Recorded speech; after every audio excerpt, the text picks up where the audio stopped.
Oh yeah, Blackson in the hizzle, all for shizzle dizzle.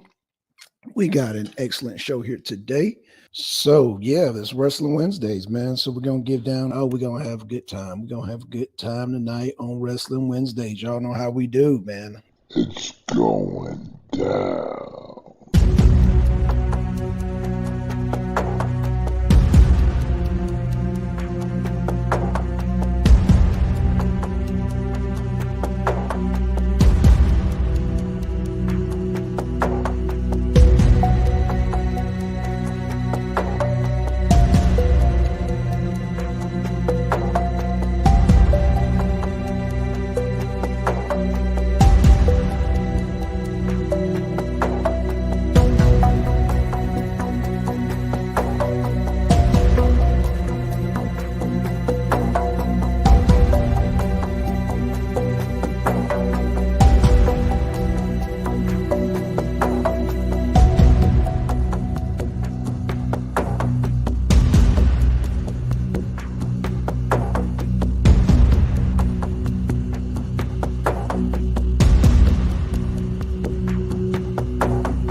Got my money up, turn that S to a dollar sign. Chicks on me, the promoter like Blackson.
I guess nothing interesting is happening in the world of wrestling, huh?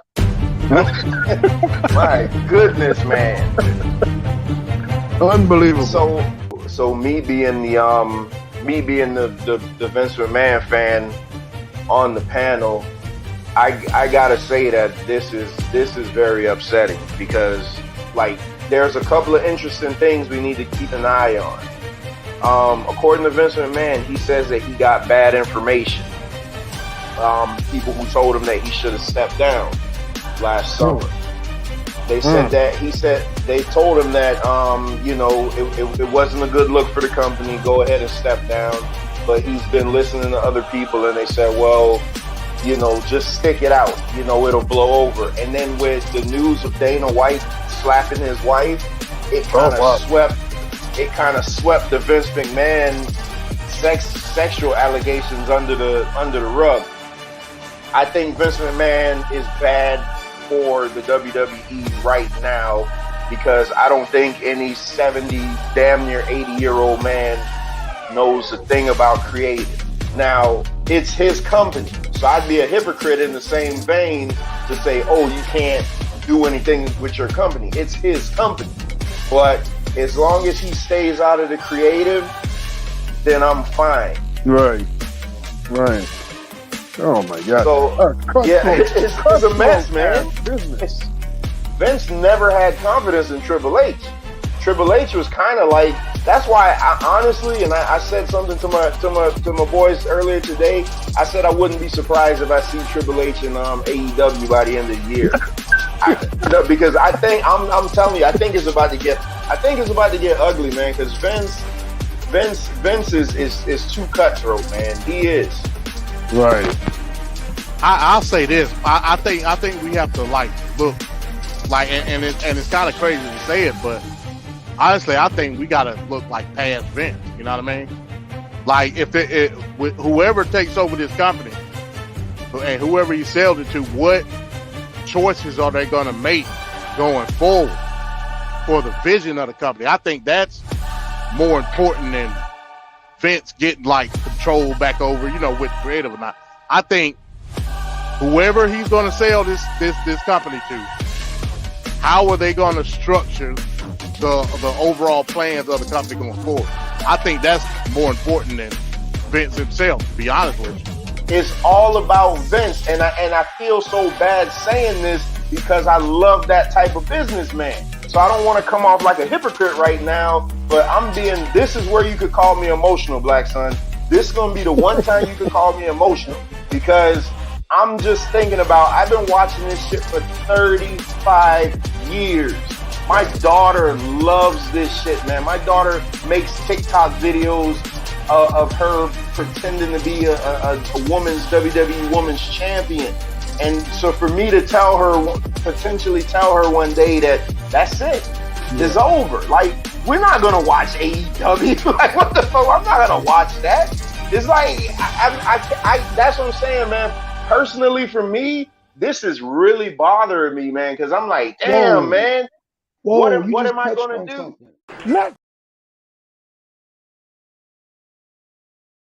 Let's get fucking like a monkey, baby. Whether you like it or don't like it, sit down and look at it, because it's the best going today. What I'd like to have right now. It doesn't matter. It doesn't matter. Austin 316 says I just whipped your ass.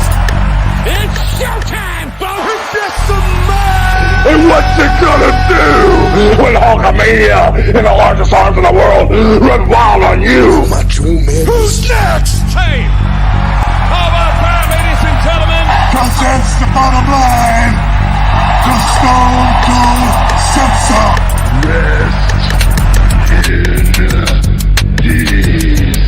Get ready. Woo! We are on tour and we're doing it better than anybody else alive. What time is it? Tell me what time it is. You're talking to the Rolex wearing, kiss stealing, woo, wheeling dealing, limousine right, jet flying, son of a gun, and I'm having a hard time holding these alligators down. Woo!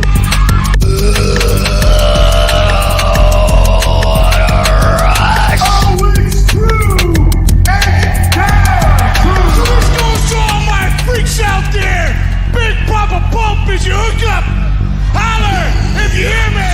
See, you don't know where the macho man is coming from, but the cream will rise to the top. Oh yeah. Can you dig it, sucker?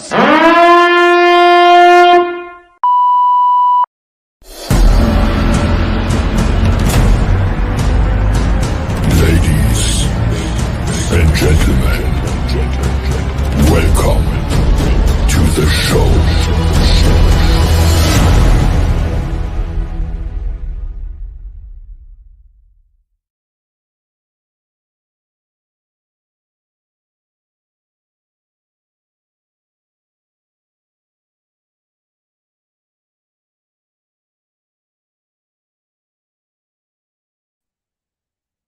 Yeah. Today's Wednesday, and when it's Wednesday, it's Wrestling Wednesdays. This is Venkat, and joining us shortly will be Blackson, Trevor, MD20, and others. Just waiting for our guests to come through. What up, man? Hey. There we go. There's the man himself, Blackson. What's going on, Blackson? Man, I'm ready, man. I'm ready, man. Shoot, and I don't know if you heard, Yanga had a good idea. He wants to do a top 10 kung fu movies of all time. So I'm trying to yeah. I don't know if you want to participate, but yeah, man. Sounds good. Sounds Yeah, real yeah. good. Well, oh shoot, man, I can't wait. So what yeah, where's everybody, man? I'm ready. Shoot, I'm anxious. I've been waiting on. I know. Yeah. Trevor will probably be here shortly. He usually comes in fashionably late, but he'll Okay, be no here. problem. Okay, Yeah. okay. So Yeah, I so know. tonight we're doing the year in review of 2022. Man, we Uh, finally made it, man, to this topic. and Dang. I know. Dang. He's getting pushed back every week. Yo, I mean, really, and some more news came up actually, but you know what? We'll save that for another show. Let me just say it real quick. So AEW is in that list of buying the WWF. So I was like, oh Of shit. course. Yeah, Oh yeah. yeah, Which yeah. is huge. Which is That is huge. huge. That is Yeah. huge. That is very huge. So yeah, Trevor just said in the chat he's going to be in 2 minutes. 2 minutes. Okay, cool. That's Yeah. what's up. Hell yeah. Yeah. That's what's up. But yeah, when I Yeah. got that news, I was like, oh, that's interesting. Okay. Yeah. There's Yeah. the plot keeps thickening in this It whole keeps thing, man. It's just it does. and Yeah. and they're looking for like around the summertime to close this out and actually sell the company. So there's going to be a lot of stories coming up. Well, Re- and it's funny because another thing that yeah, came up too, Stephanie and Triple H are protesting the sales. So they were protesting it or something. I don't know. So, right, right, because they claim that they have stocks and shares and they're being very disgruntled about the sale. And Vince, I guess he's just totally took over the board. I don't know. So I'm just hearing things left and right, and I'm just like, wow.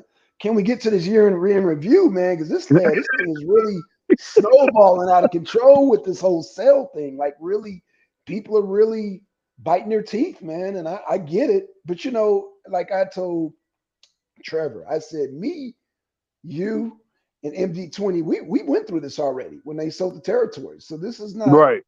as, I want to say, heartbreaking as it is to Trevor. I looked at, but I got to remember Trevor is, he came in during WWE. I mean, WWE. So, I can kind of feel where he's coming from, but at the same time, it's like, well, now you're feeling what we're feeling, like back in the when the territories closed, man. Shit. So, Oh yeah, so the way he looks at AEW is kind of like how I looked at WWE when they were taking up all the territories. You know what I'm saying? I felt the type of way,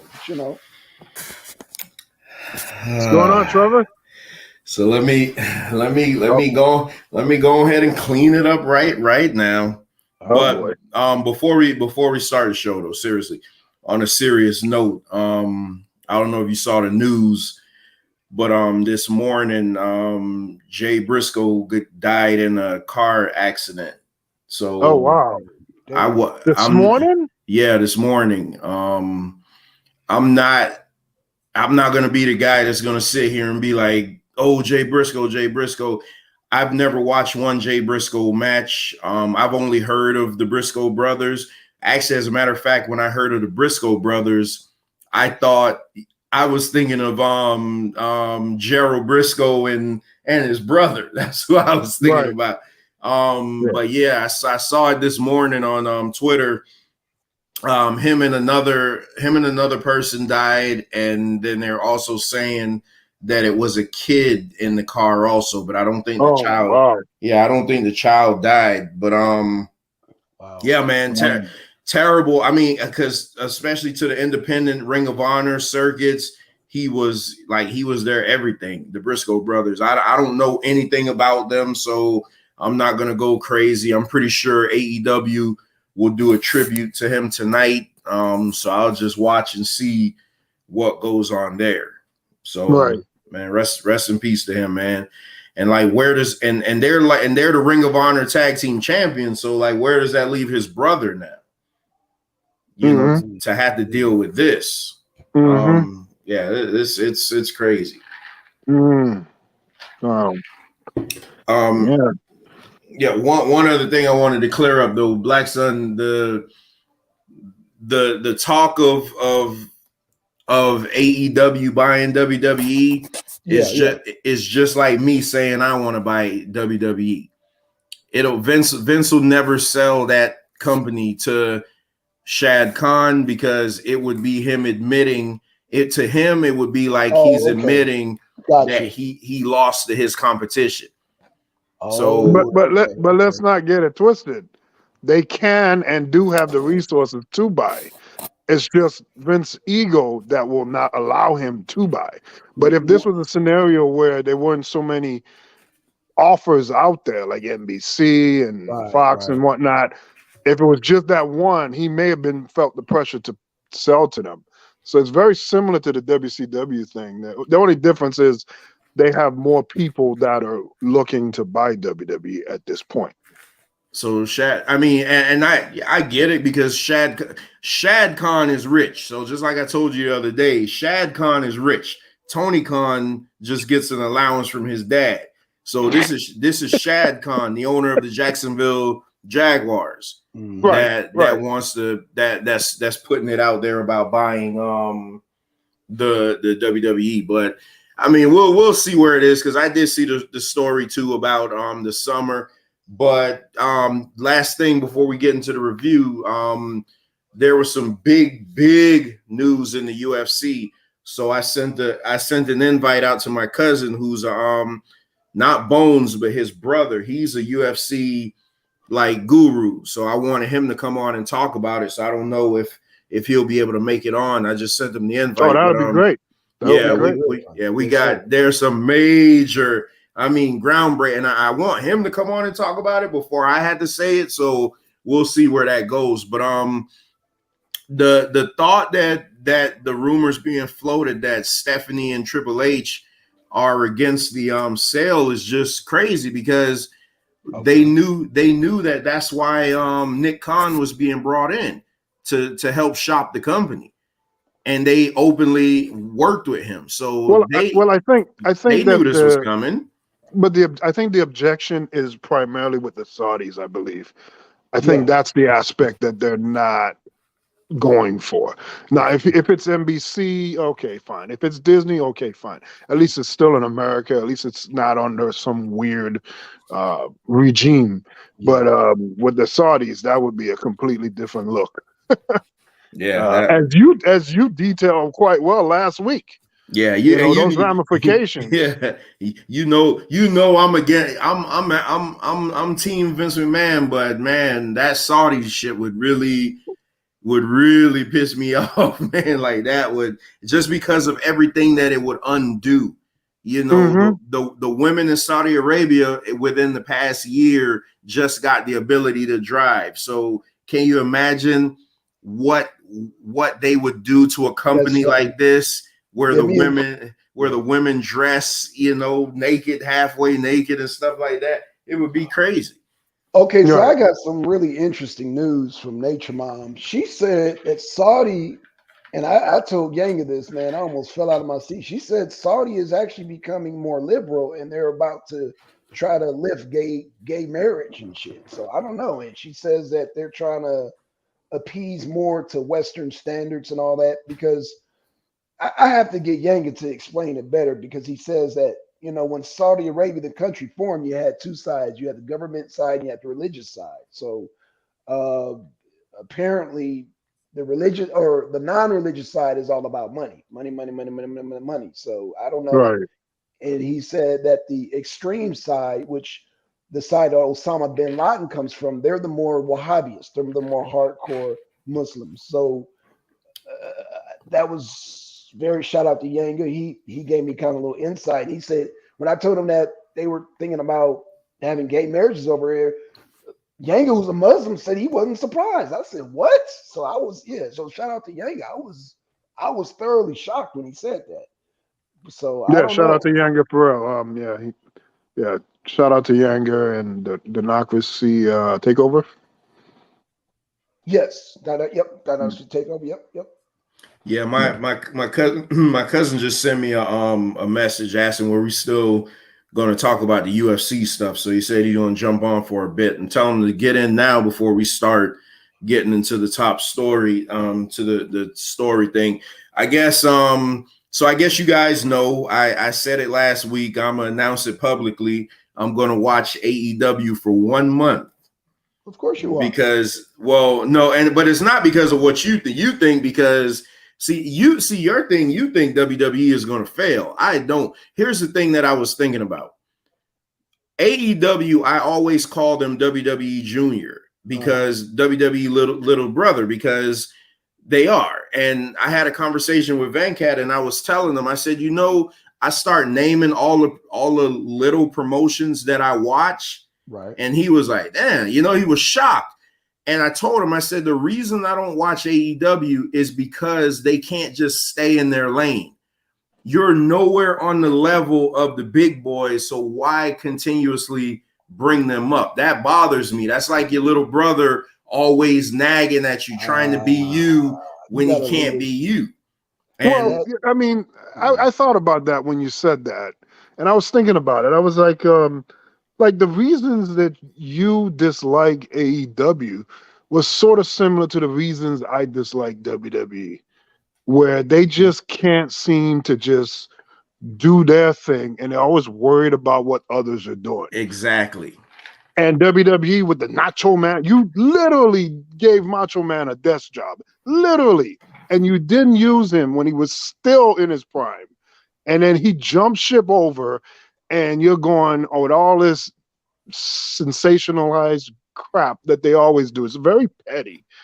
Sting comes over, WCW is long gone. You would think that's a moment to use him and utilize him. Sting himself even said, I don't trust the way they're going to handle me. He goes over there, and exactly is what happened. Exactly. They didn't handle him right. Booker T went over there. They clowned him. They made him go through all kinds of hoops. But Booker T, to his credit, stuck to it, and he made something out of the run. But it's not ideal. That racist angle with Triple H, that's notorious. I don't think it was a racist angle, but go ahead. Oh my God, it was the definition of racist. It wasn't. Because he said people like you? He said nappy-headed people like you. He made all kinds of people like you entertain people like me. Yeah, it's well defined. It's not even a maybe, a could be. He meant undercard guys. That's what he meant. Okay, wait a minute. Hold on. Booker T is way far from an undercard guy. Way far. And paid his dues back in the USWA when he was in the Ebony Express. You're laughing because I know you like to start fires. I'm messing with you, right? I know you are 100%, but it doesn't matter. Hey, this is where it goes down in the arena. The worst thing they could have did after all of that, okay, you did that terrible angle. It was terrible. Talking about why don't you just park my car and, why don't you dance and all that shit. At least let the man win the title at WrestleMania 19.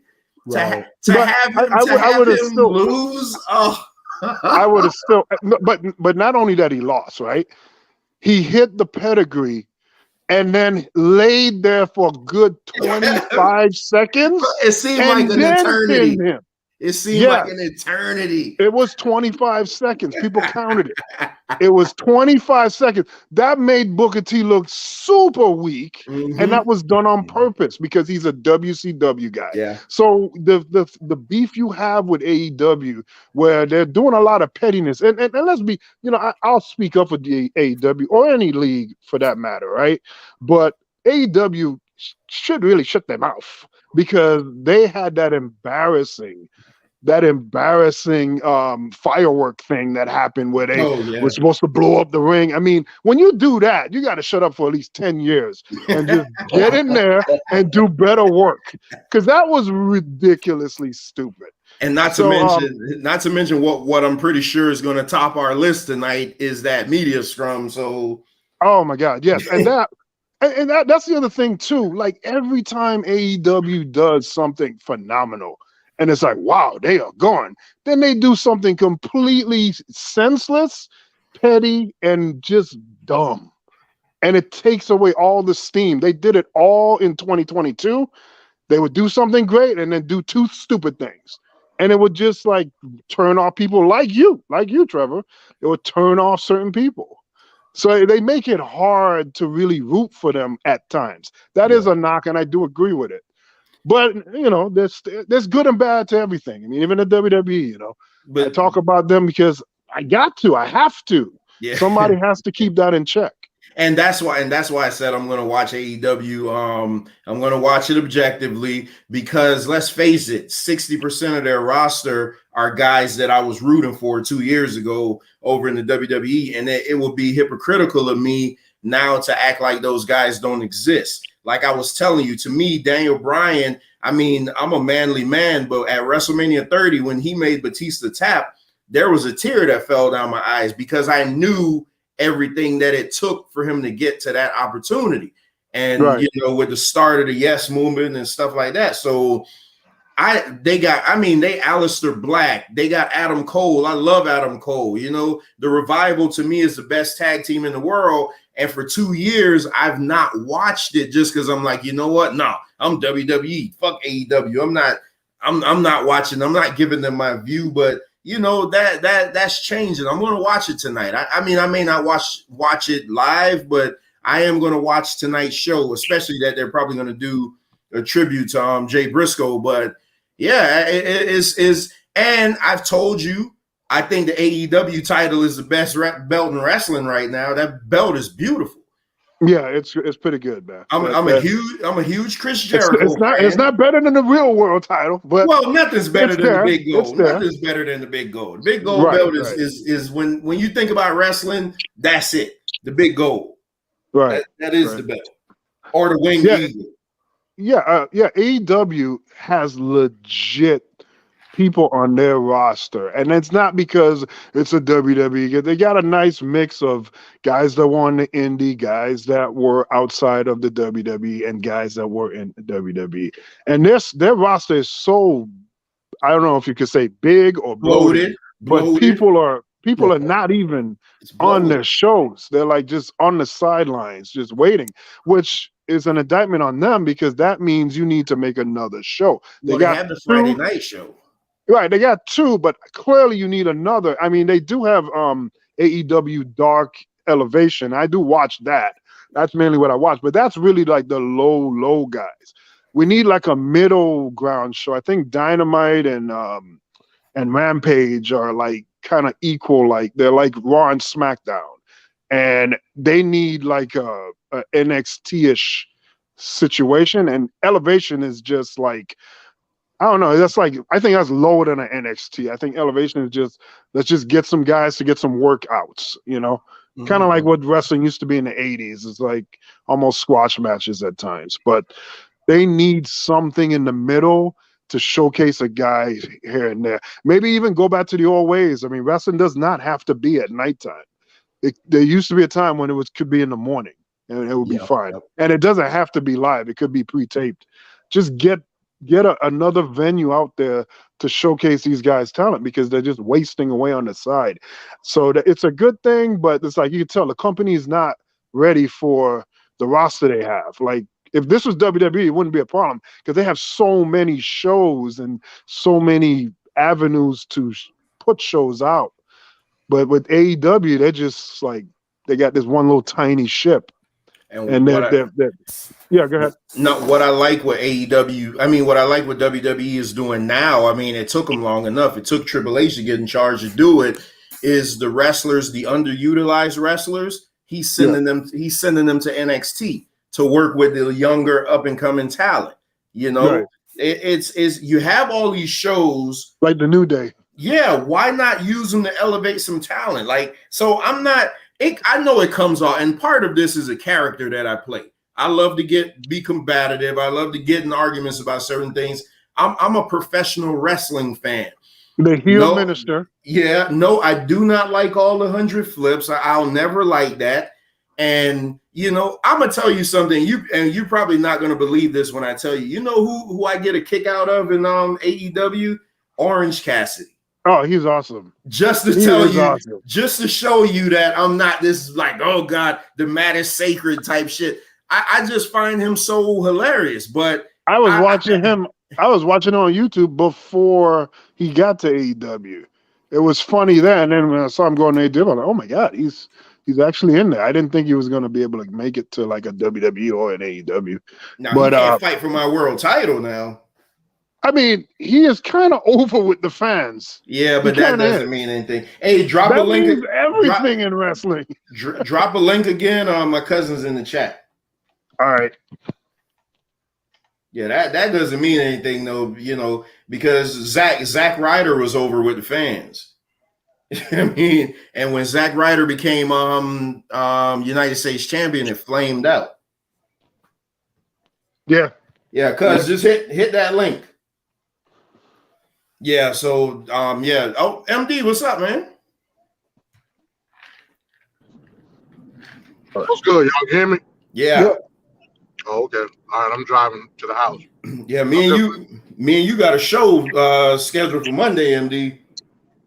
What's that? What you talking about? I want that shit you and Yanga was talking about earlier today. I need both of y'all on the panel because we were talking because my mic, I don't know why my mic was going out the way it was, but you guys were talking about the black family breaking up, with gynocracy and everything, and then you brought up the reparations talk, like kind of saying that reparations would be a means to fix that, and I'm totally against that. I don't think so at all.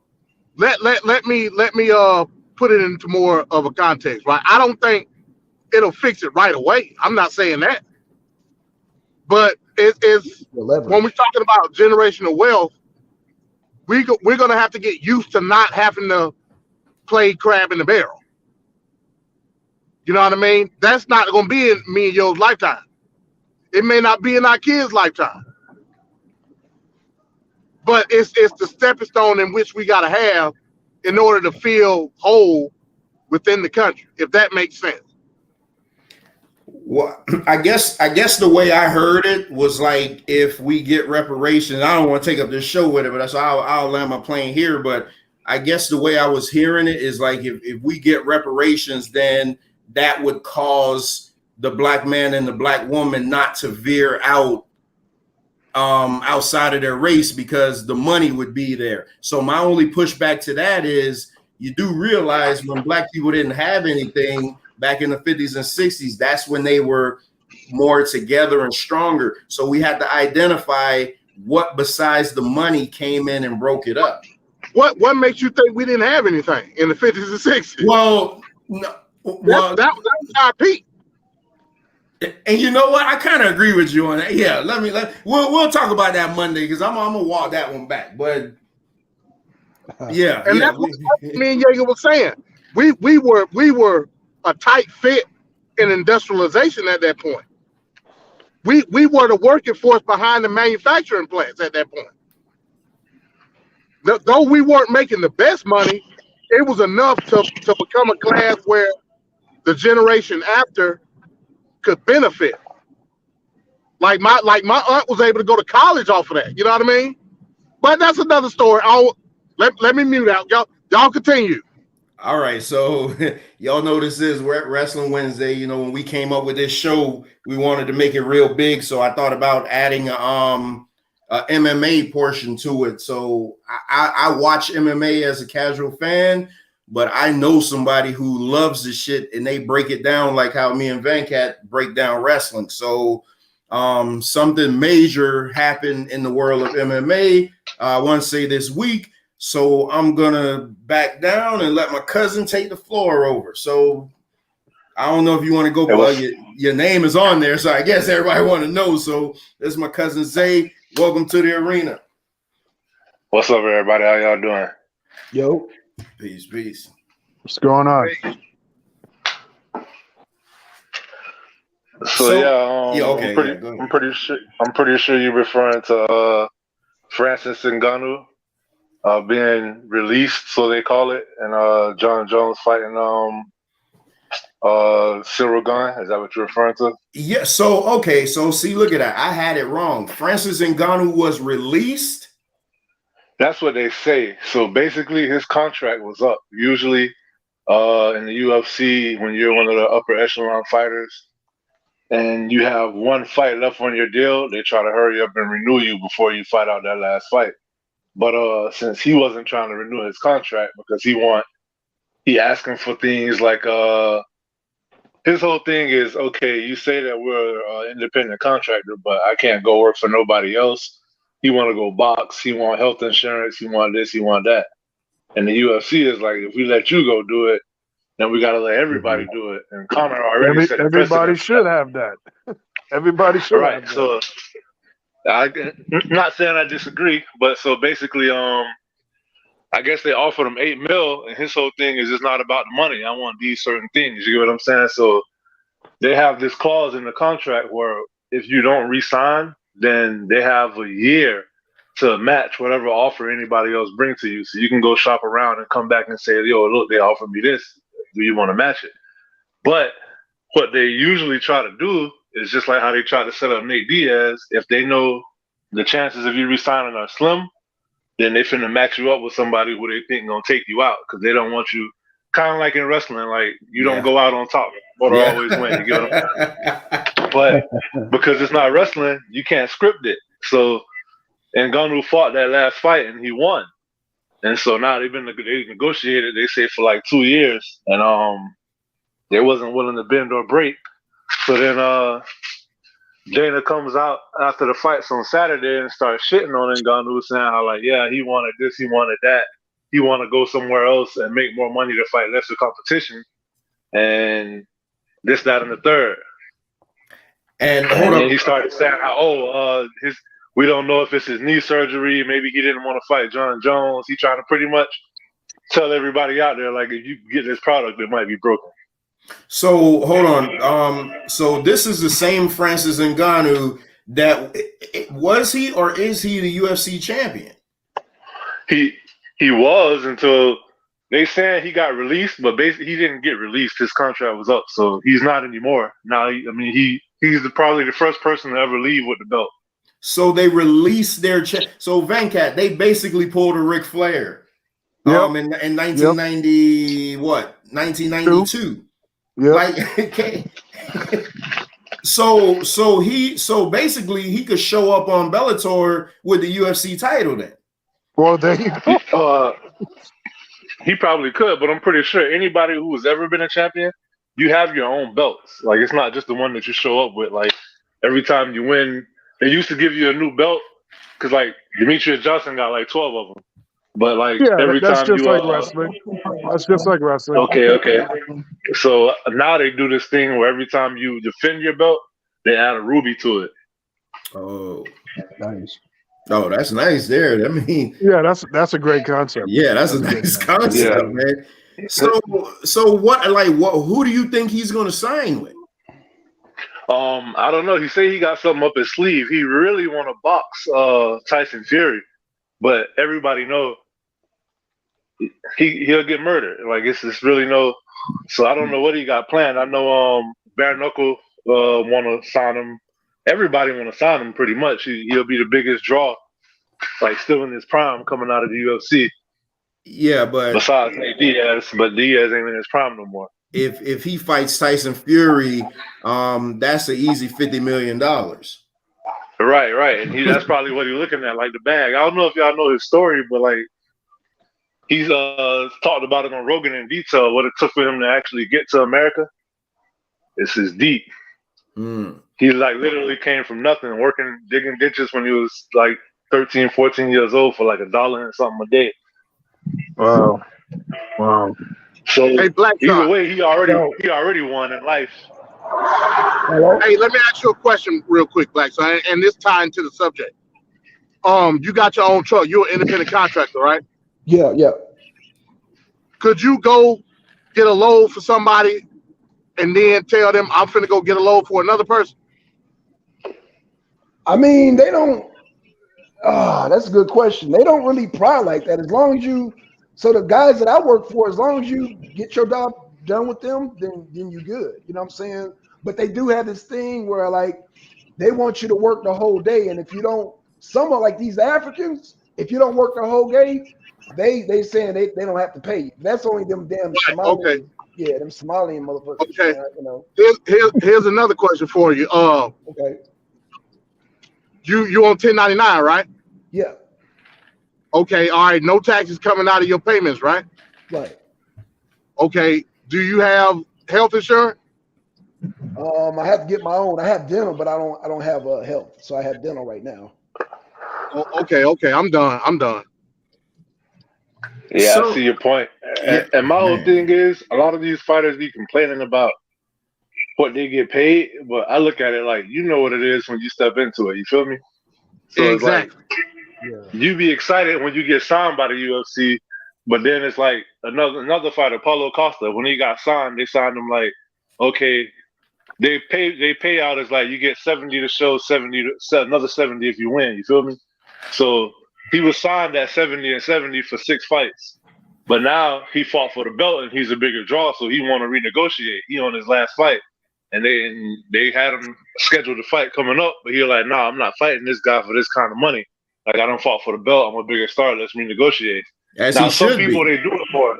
You're right. And some people they do it for. Other people they say, well, if we ain't gonna do it, disrespect the contract. This is what you signed. You get what I'm saying?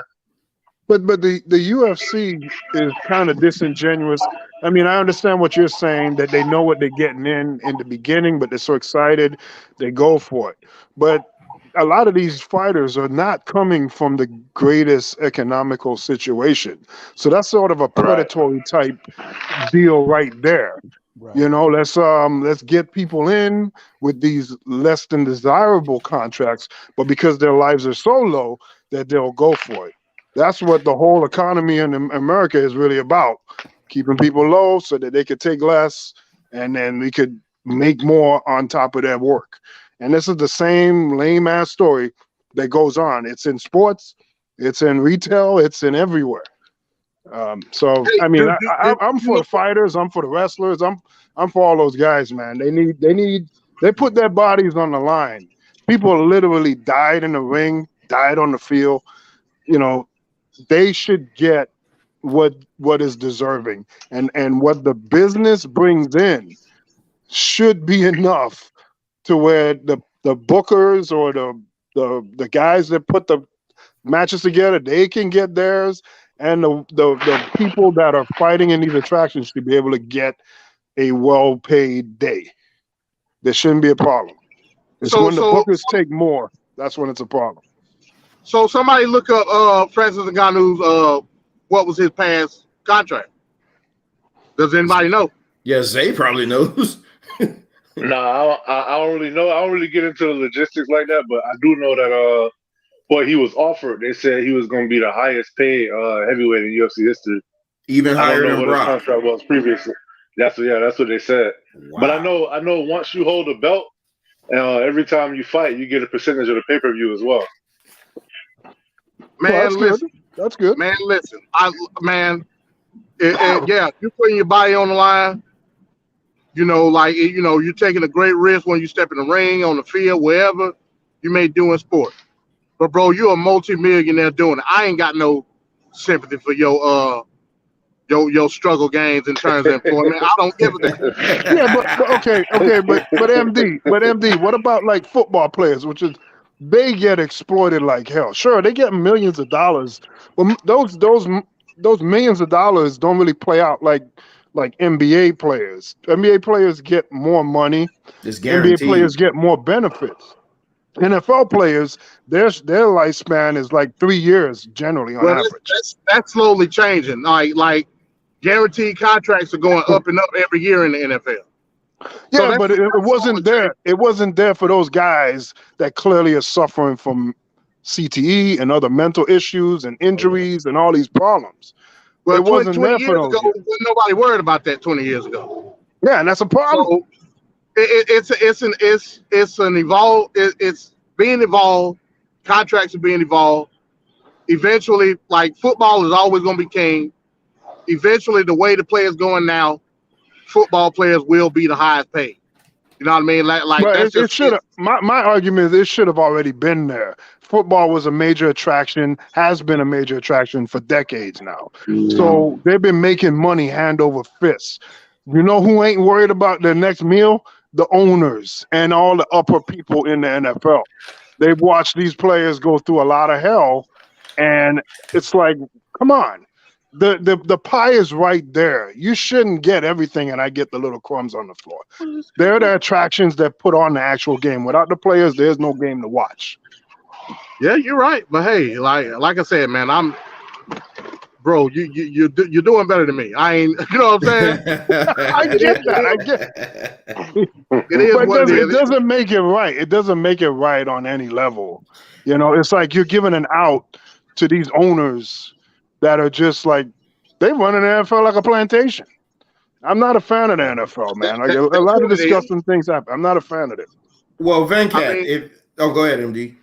no, I'm just saying you're right, but I'm not, I'm not gonna complain about it. That's just me. So Venkat, look at our man, golly, man, I promise we're gonna get to the year in review. And Zay still got one more story he got to break. But so let's look at it this way. Do you feel the same way about your employer? Oh yeah, everybody's the same. It's the people that are up the top versus the peons that do the actual work. And there's a great divide. In this country, there's a huge income inequality. And it wasn't there by accident. It was there by design. So what we got to really objectively look at it. See, some people are doing better than others. And with that situation, that's a Nazi soldier mentality, right? Well, I got treated good. I'm not being subjugated to the indifference, so I look the other way. And I'm just saying, a problem somewhere else may not be a problem at the moment, but it will eventually become your problem. And once you realize it, it'll be too late. These injustices that are everywhere, you can't just look at it and be like, well, that's not me. I'm not a woman. I'm not black. I'm not this. I'm not that. Eventually, it will come your way. But that shouldn't have been the reason to act. You should have already been there. So two things. Thinking Black in the chat. I don't know who that is. I think I know who it is. But you welcome to join the panel because he says the music industry, and I mean 100%. Yeah, we 100%. We could go on a whole 10 hours about the music industry, right, but that's the thing. The constant is always the people at the top that don't actually have the skill, the art, or the intellect to do the craft. They only hold the keys to the venue that they perform in. And it's just a big divide that needs to be shrunk. So let me play devil's advocate. Okay. What if I told you go start your own promotion then? Go start your own record label. If you can't. Well, we're literally doing that right now because with streaming and this technology we have right now, a lot of rappers have been doing that, and they've been doing that for quite some few years now. And record companies are feeling it because the music industry is not doing nowhere near where the 90s and the 80s was. So again, they could have avoided all this had they paid their artists fairly and continued a goodwill thing to university. You both can make good money, but the idea is just like GM. We're making record profits in the 80s, but guess what? If we fire everybody, close down the plant, and move it to overseas, we can make even more money. Why?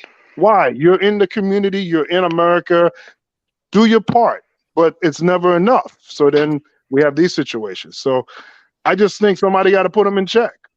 You can't have rampant big business just unchecked.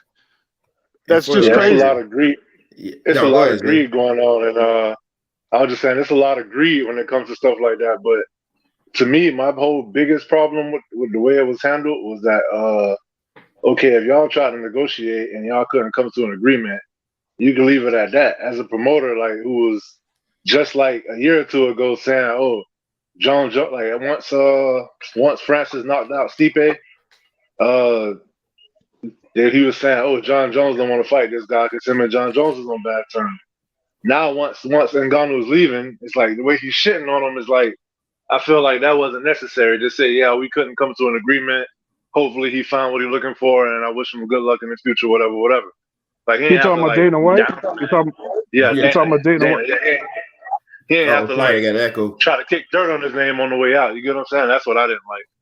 Well, he's petty, just like Vince McMahon is. That's a Vince McMahon. Yeah. That's a Vince McMahonism right there. Always Super find a way petty, to super ego driven. This is literally another Vince McMahon. man. So all right, You notice how everything ties in together. I love Dana though. Like I feel like no other sport really, even just in combat sports alone, put the best against the best. You feel me? That's why you see boxers with these unbelievable records, like 32-0 and 32-1 and shit like that. When you look at MMA fighter, he might be 17-6, but he fighting people that can beat him on any given night.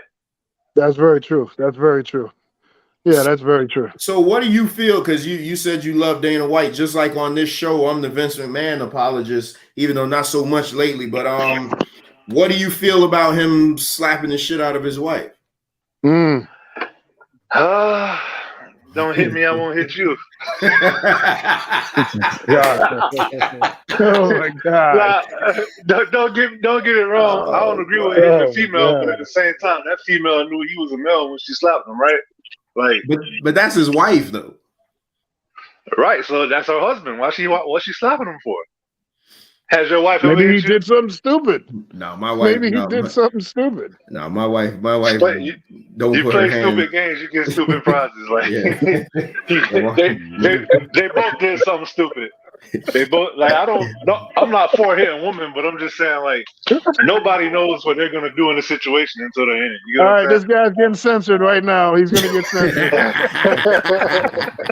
All right, so you said his name. You said his name at least 6 times. So let's go with the next story. I found out also that my boy is coming back. Who? Yes, he is. The greatest fighter ever. Jones. So how did that happen? How did that happen? Well, all right. So originally, John Jones was supposed to come back like last year. They were trying to get him to fight Francis. Francis had to have the knee surgery, and they were trying to work out the whole contract. So then they were like, "All right, he's gonna fight Stipe." But Stipe, I don't know what's going on with him. You know, he fight once a year anyway. And so they just kept moving down the line. And John moving up to heavyweight, he took a good couple years to try to get where he said he was comfortable to fight at heavyweight. Then he had that whole thing where he hit his wife. I know you heard about that. Oh no. Yeah, the Hall of Fame, they just inducted his fight with Alexander Gustafsson in the Hall of Fame. And that same night when he was in Vegas, he came to the hotel, told his wife, hey, I'm finna go, took a whole bunch of money, a couple G's, say he finna go gamble. Then when he came back, they got into an altercation. His wife and his kid went to the front desk, asked for security. She had a bloody lip. John Jones ended up getting arrested. And he tried to fight the cops, and he was headbutting the vehicle. He was obviously intoxicated. And so I think that delayed everything for a little bit. But it's kind of funny because when that happened with John Jones, and even the Greg Hardy situation, Dana White was the main one saying, when you hit a female, you can't come back from that. You feel me? And now look what he did. Wow. So John Jones, who's this guy John Jones is going to fight? Cyril Gane. That was the last person to fight Francis. And he beat Francis the first 2 rounds, but then Francis came back and took him down and pretty much hugged on him. But Francis had a torn ACL. He's like a heavyweight that moved like a middleweight. He's a good striker, but I feel like he's a one-trick pony too. Francis or the other guy? Cyril Gane. All he got is striking. So let me ask you, because John Jones is moving to heavyweight. John Jones has always fought at 205. What is going to be his fighting weight? He can't be that much bigger. Have you seen pictures of him? No, I haven't seen him lately. I didn't know. I thought he was done. He coming in at like 250. Oh, but the heavyweight limit is 265. Yeah, but I want to see what a 250-pound John Jones looks like versus the He looked like a 205. beast. Yeah, but can he move with those ridiculous strikes and shit like that he's always done? And those questions is what's gonna sell the fight. Okay, yeah. And when is that? March 4th. Oh, okay. What's up? You in the building? Yeah, man. Yeah, it's a John Jones fight, you know. Shit, it's a John Jones fight. You know I'll be there. Yeah, man. But we I mean you welcome to stay on because I know you the UFC guy. So, you know, you and Bones, I thought Bones was gonna be able to make it because we about to get in some year-end review. So I mean you welcome, man. But whenever you got any UFC news or you just want to hop on, you know, I always shoot you guys the link before we come on. So, and I'm thinking, who is Thinking Black? That's my brother-in-law, huh?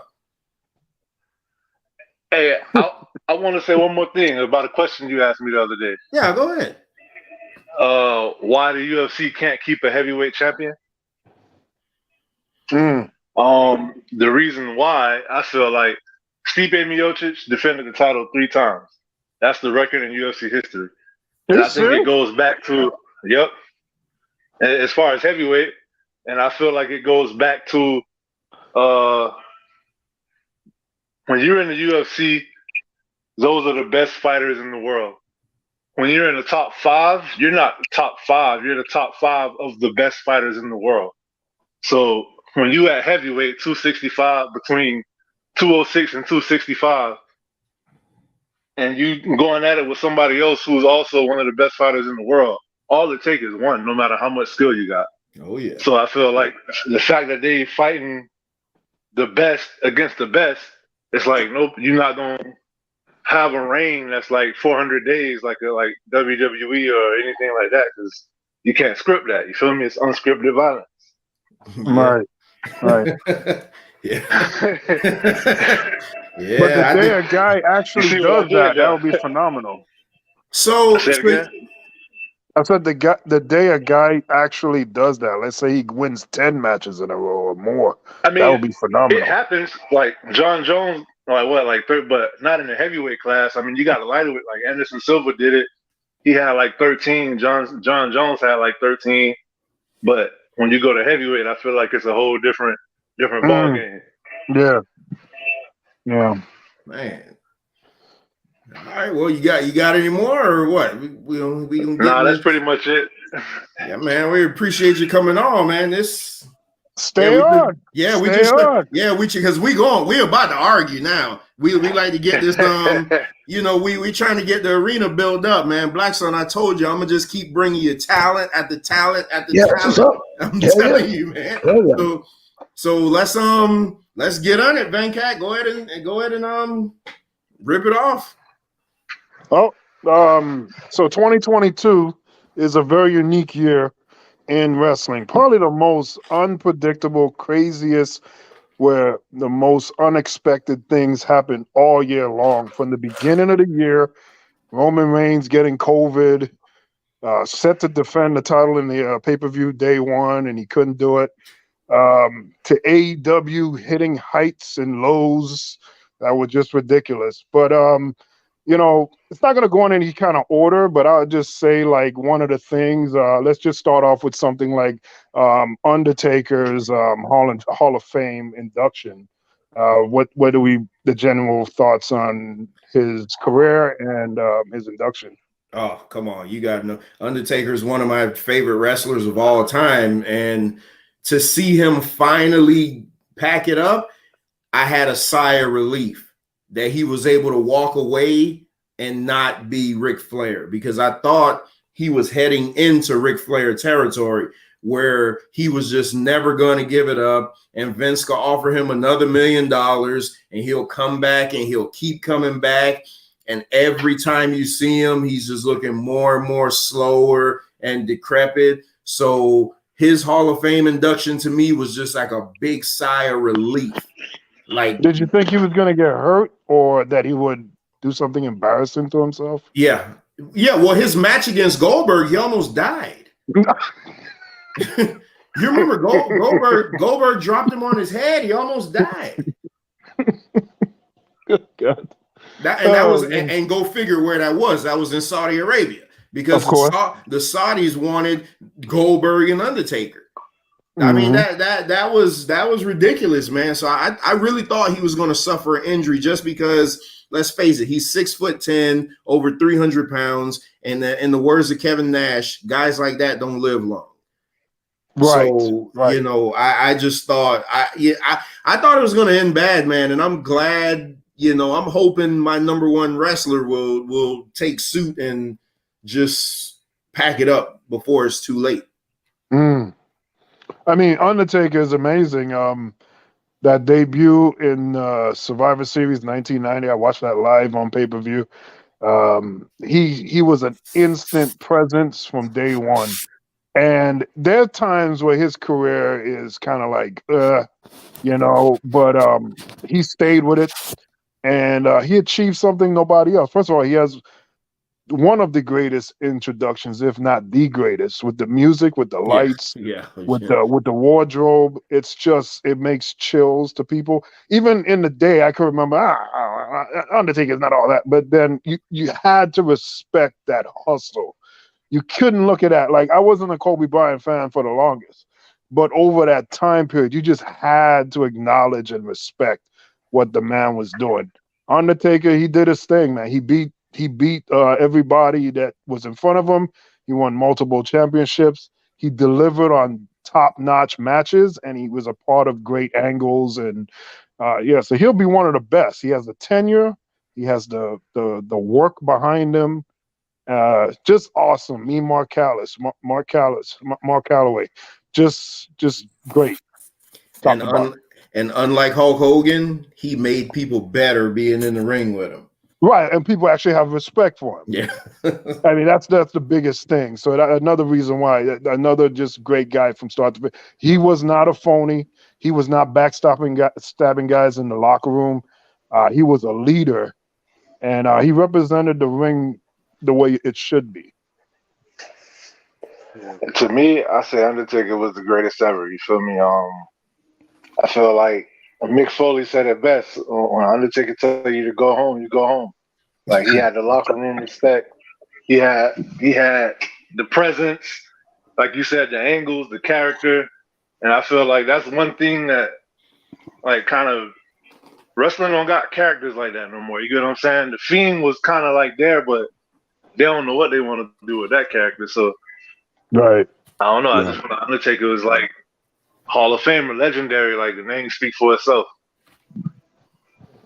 Yeah, that's fact. Yeah, I'll say like I'm with Venkat on this one. Like, I wasn't a huge Undertaker fan per se, but you gotta respect his tenure in WWE. You know what I mean?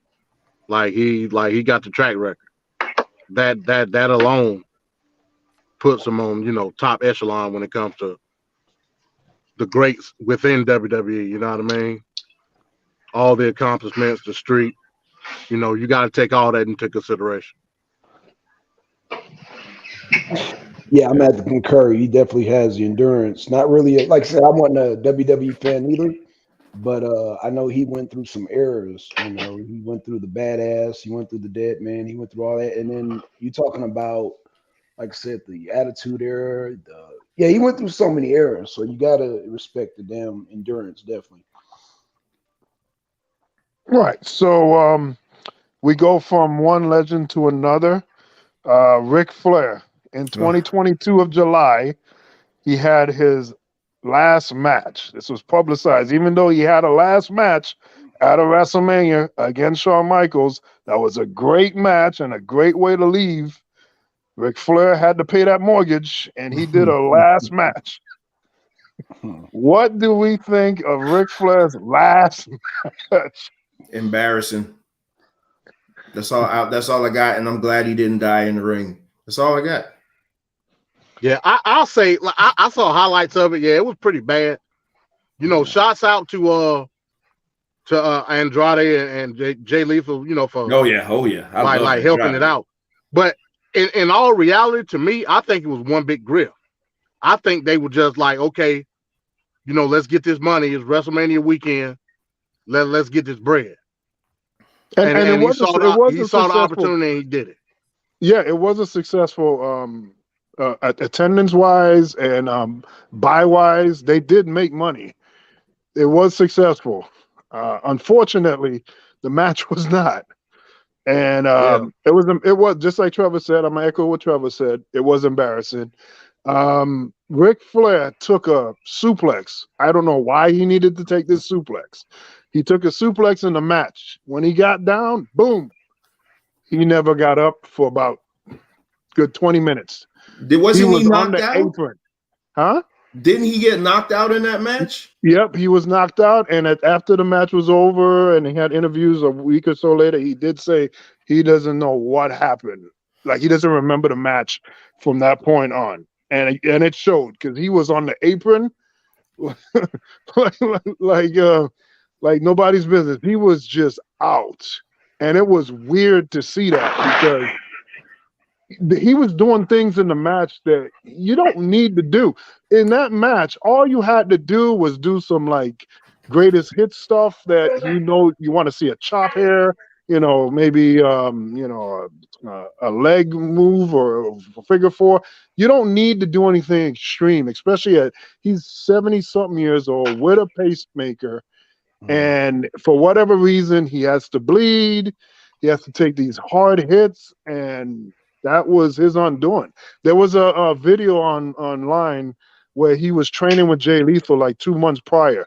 He looked good. He looked like he could go. In this match, not so much. It was bad. It was really bad and scary. You could see him dying. And there was one moment in the match where it was outside the ring, and he went, oh my God, oh my God. And the wrestler stopped attacking him, and then he thumbed him in the eye. So he was faking it. But the crowd, you could see the people in the front. They were like, oh my God, he's going to have a heart attack right now. That should have never been there. That was prostitution at its finest right there. Ric Flair doesn't need to pimp himself out. It was unnecessary. It was unnecessary, and it was bad. It was bad. I tell you this. I think, like I said, the guy Conrad, his son, like he's the biggest grifter of them all. Yes. You know what I mean? Yeah. I wouldn't be surprised as to think that he was the main reason that Flair did it. You know what I mean? Yeah. Oh, I'm sure he was in his ear. I'm sure. Yeah, because Conrad has podcasts with every friggin' wrestler in the world, and how does he have the time? How does he have the time? And to run that mortgage business that's very, very successful. I mean, yes. Yeah. Well, so since we've been talking about legends being affected in 2022, let's continue with Stone Cold Steve Austin. Stone Cold made a return to professional wrestling, which I never thought would happen. After 19 years, his last match was at WrestleMania 19. And 19 years later, he comes back and he's actually in the ring. Never thought I would see that. What do we think about Stone Cold's return? Man, listen, if you could imagine the surprise on my face when I heard that they were doing a KO show, because you had to look at the whole build up to that first. Kevin Owens was trying everything he could do to get a WrestleMania match. And the last chance was him and Seth Rollins were in a match to try to get a tag team championship match. They lost that. So in theory, they were out of matches. I'm not going to say what happened to Seth Rollins because I'm pretty sure that's coming up. But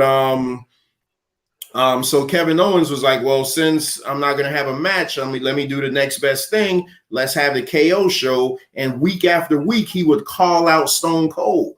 And then when Stone Cold did that promo and said that he was going to be there, I literally thought it was just going to be a promo segment in the middle of the ring, and Stone Cold was probably going to hit him with a stunner. But when I saw that they were going to have a no holds barred, I was like, holy shit.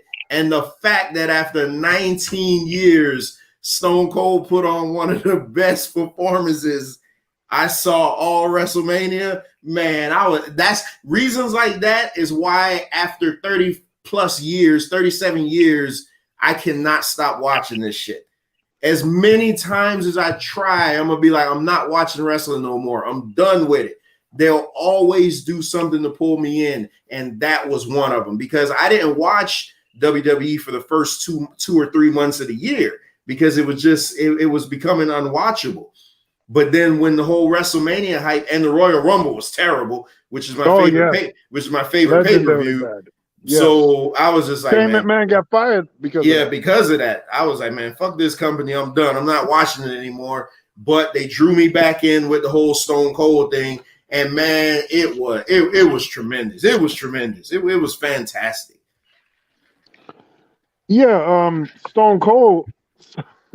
I mean, he didn't do a flare. He didn't flare it up. So that is something to be happy about. We won't mention the whole issue with McMahon and that horrible stunner.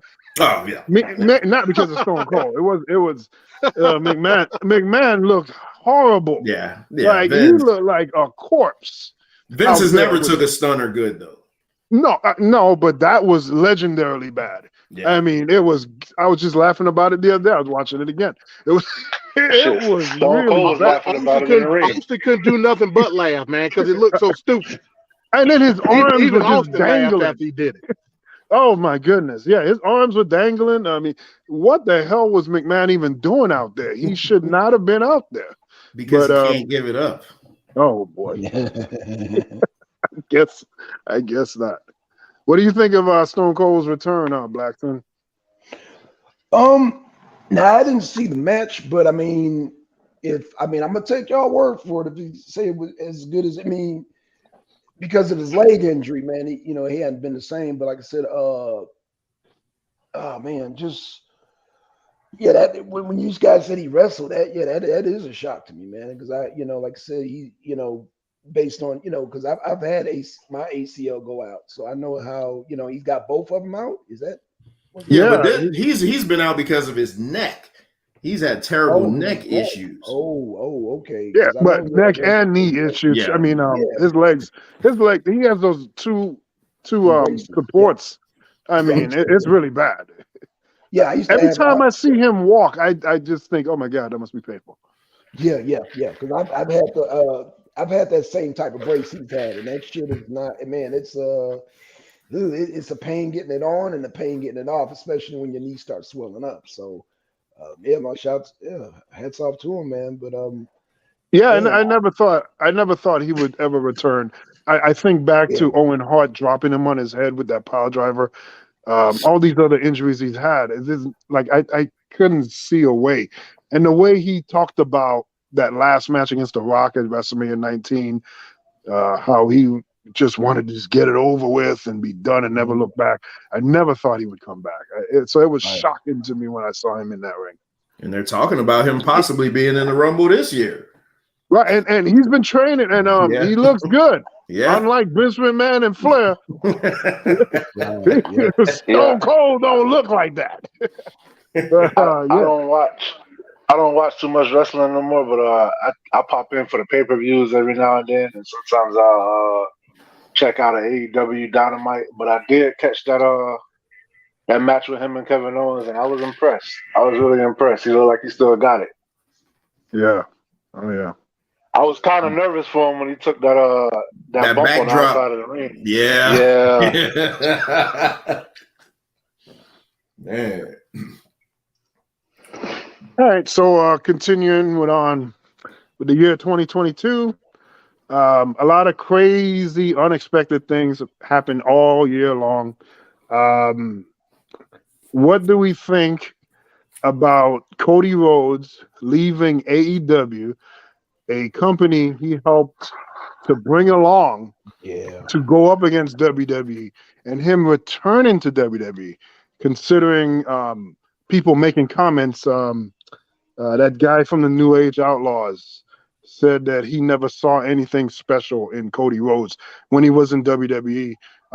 Those, I think, 6, 7 years that he was there. He said he never saw anything special in him.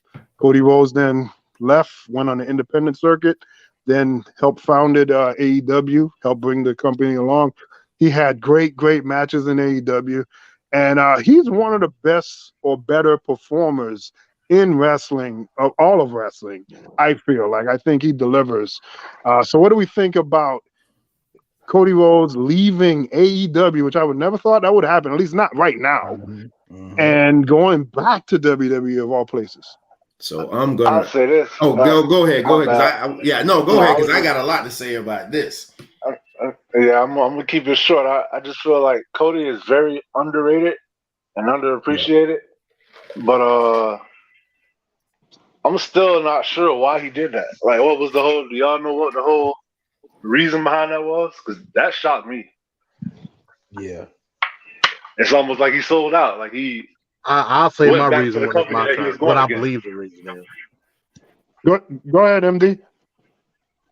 No. So I remember when All In, like, you know, I was big on Cody. You know what I mean? Like I liked him. You know what I mean? When he started the whole indie scene, like he took over the indie scene when he left WWE. He took it over in New Japan, in ROH. Like he was the man, and he saw an opportunity, right?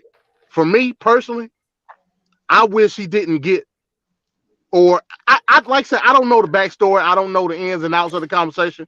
With me, I wish he didn't get the Bucks involved. How they became involved, I don't necessarily know. Good point. I wish he didn't. You know what I mean?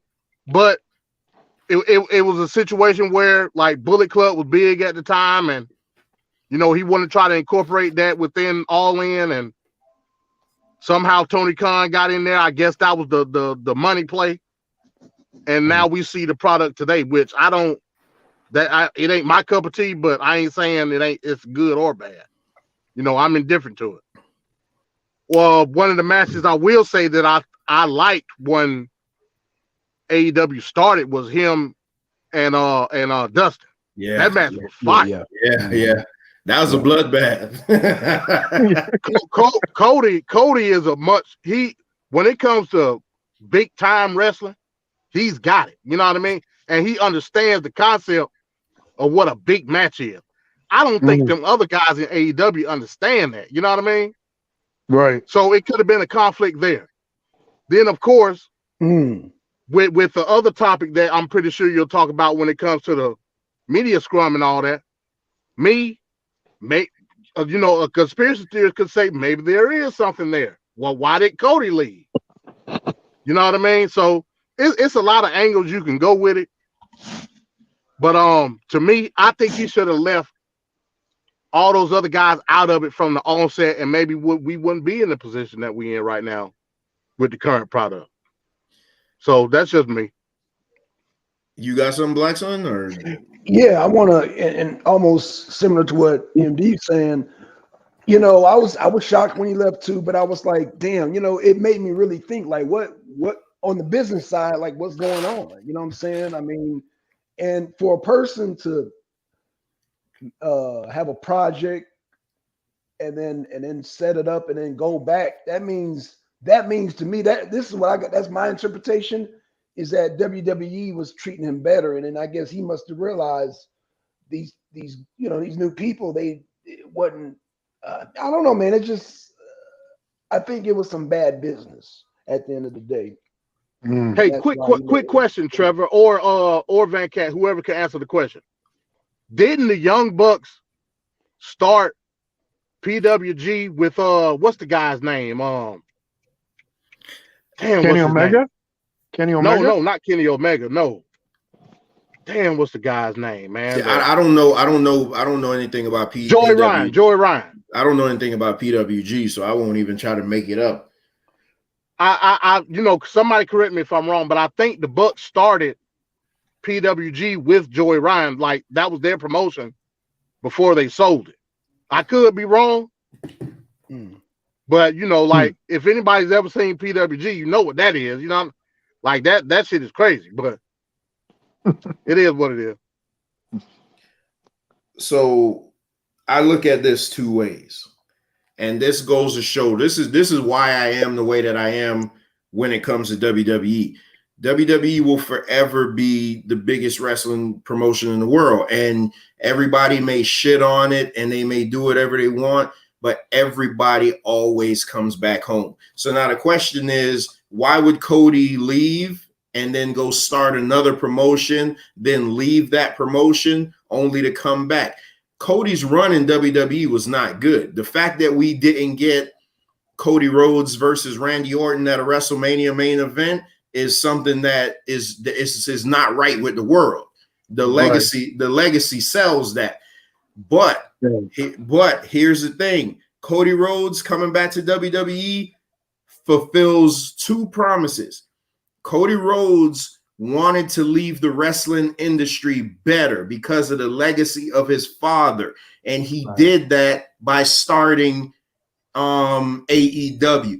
In premise, AEW was supposed to be the alternative to WWF. They were never meant to be WWE light, which is what Dusty Rhodes always wanted to do. He always wanted to just give you an alternative to WWF. He always wanted to do that. It wasn't that he was sitting there, I'm going to put him out of business and this and that. Cody Rhodes is too professional for AEW. And hold on, because Cody Rhodes is also the same guy that put a sledgehammer. Yeah, that's to the throne. Yeah, that's sportsman. I mean, that's character driven. I was getting there. That's everybody does that. That's just like Triple H telling at the Hall of Fame, telling Billy Gunn that Vince McMahon was going to buy the Pissant Company. It's all showmanship. Cody Rhodes brought an era of professionalism to AEW that their owner sure as shit doesn't have, because he needs to stay off Twitter. Tony Khan is a frigging kid that has a bunch of toys and he lets them do whatever they want. That shit and I don't want to say it because I know it's going to come up, but that shit that who pulled at the media scrum would have never happened under Cody Rhodes, with Cody Rhodes in charge. And now the main reason why Cody Rhodes left AEW, and you guys aren't going to believe me, but the shit matters. His dad was never WWF champion, and that shit means everything in the world to him. Cody wants that belt. Cody wants to pin Roman Reigns shoulder to the mat and get that belt and raise it for his dad. And then his career will completely, he will look at it as a debt being paid. And that's how I feel about Cody, because Dustin was never going to do it, but Cody is Cody with the suits and the promo delivery. Man, Cody Rhodes is a professional wrestler. Cody Rhodes is like Nick Aldis. Nick Aldis to me will never be a big name in WWF, but Nick Aldis reminds me of Nick Bockwinkel. Those are the guys that I want as my champions. Like, you dress the part, you carry the belt like it's the most prestigious damn thing in the world. And that's Cody Rhodes. That's Cody Rhodes to me. That's why I love Ric Flair so much, because Ric Flair treated that belt like it was the most important damn thing in the world. You mean he wasn't spinning it? No, I hate how John Cena wears the belt around his neck or throws it over his shoulder. The Cracker Jack's belt. You don't. If we know wrestling, that wrestling is scripted, but it's still people get hurt, people get damaged for the rest of their lives. Carry the top prize like it means a damn, and then people will look at it and be like, "Damn, that guy is a wrestler, man." And that's what I think, man. Cody Rhodes came back because he wants to fulfill a promise to his dad, and he wants to become WWF champion. And that's the bottom line. I think what you're saying is dead on. I think Cody Rhodes' race to get that title is probably the most compelling story in all of wrestling. Absolutely. Because he has this cult-like following because of that indie thing, because of AEW, because of being in WWE earlier on and being told that I don't really see what's so special about him. Like, come on. You said, okay, his first run wasn't great, but he was pretty good. He had good matches. He was there. He was just doing what he's supposed to do, which is come up.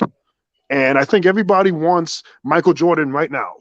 Nobody wants to just go through the growth to get to that point.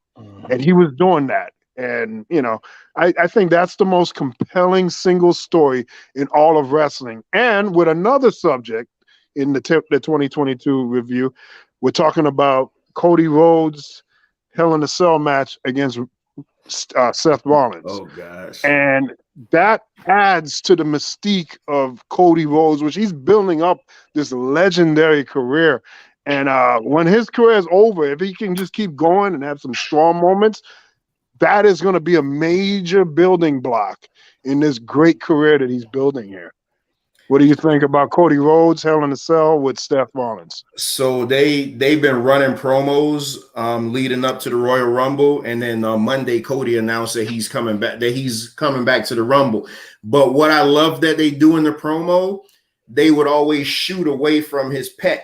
But this Monday when they did the video, they showed the injury, which I'm gonna tell you like this. When I saw that, I was upset that the WWE would allow him to wrestle with that type of injury. But then I had to think, I'm like, well, he wouldn't put himself in any more damage. So it was probably one of those things where the doctors were like, if you could just deal with the pain, it won't get any worse. So what they do now on the promo, they'll show the video of the injury, but now that they show him, he takes his shirt off and you see the scar. And now the injury's all healed up. And I'm like, holy shit, I want this guy.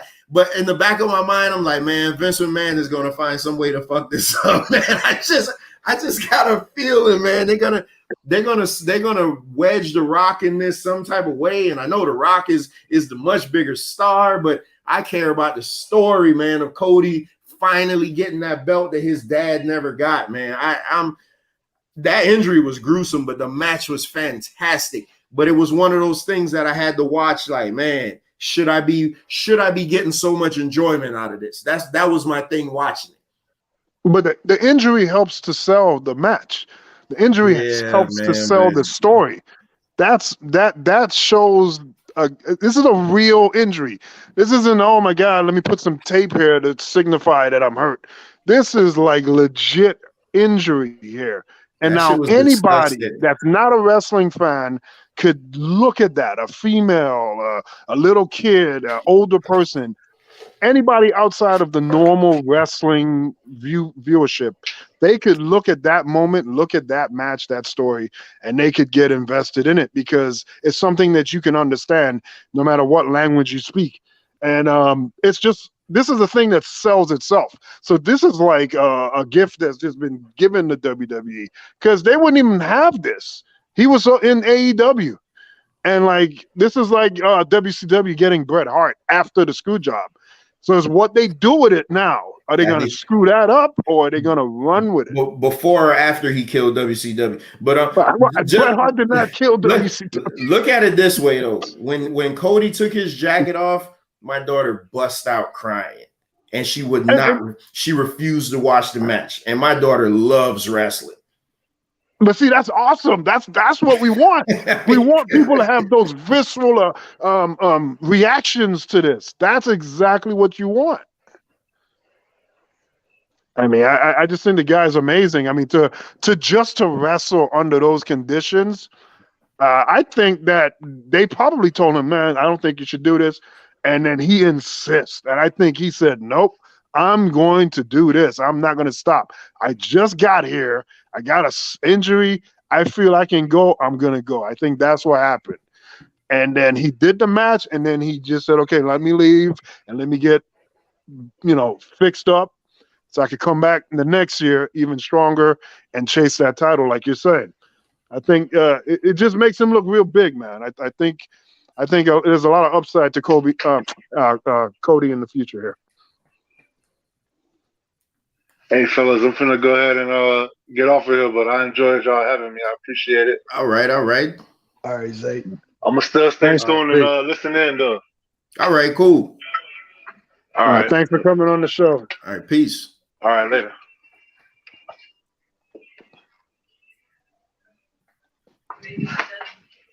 All right, who was up next? Oh, the next. No, yeah, we can go to the next time. Yeah, because well, you got to realize too, MD don't watch the current product. I look at highlights and I you know what I mean.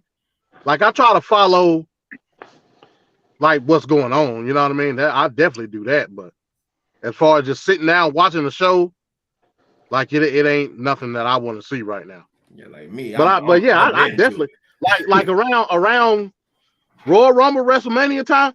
The only two pay-per-views I only every year is Royal Rumble and WrestleMania. That's it. Those are my favorites. So you know what I mean? Like I still check in. Like it was a point where my kid was really into it, but they done shifted to football now. So that's what really got me drifted off. But yeah, I check out what's going on like in the world of wrestling. Yeah. Okay. So to keep the conversation going, the next topic we should talk about is the bloodline. The bloodline storyline, Roman Reigns, his little reign as champion, and the dominance overall that Roman Reigns and the bloodline has had on the industry. What do we think of the bloodline and Roman Reigns? All right, who want to go? Who want to go first? Yeah, I was gonna say who want to go first because I'm gonna gush all over this. Yeah, it's the best thing on TV, man. The stuff that I've seen with it, like yeah, man, like that. Now that's something I can rock with. You know what I mean? Like the bloodline stuff, it's good.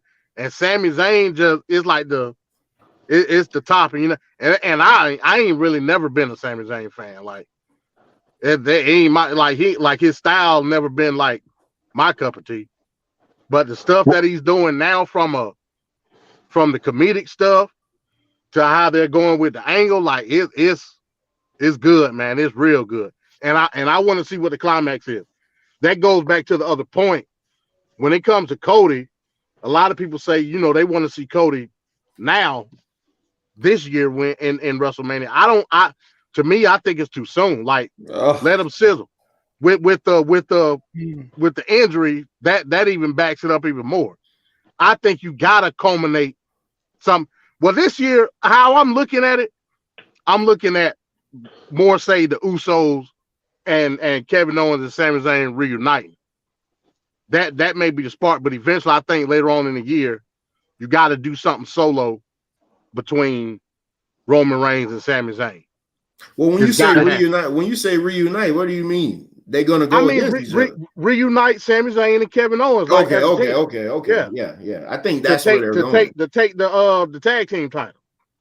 What if Sami Zayn beats Roman Reigns, and then to me that ain't realistic. Never happened. Yeah, it ain't realistic. What if that happens and then it goes into a Cody versus Sami Zayn? No, that's terrible. Man, Cody need a hardcore. Yeah.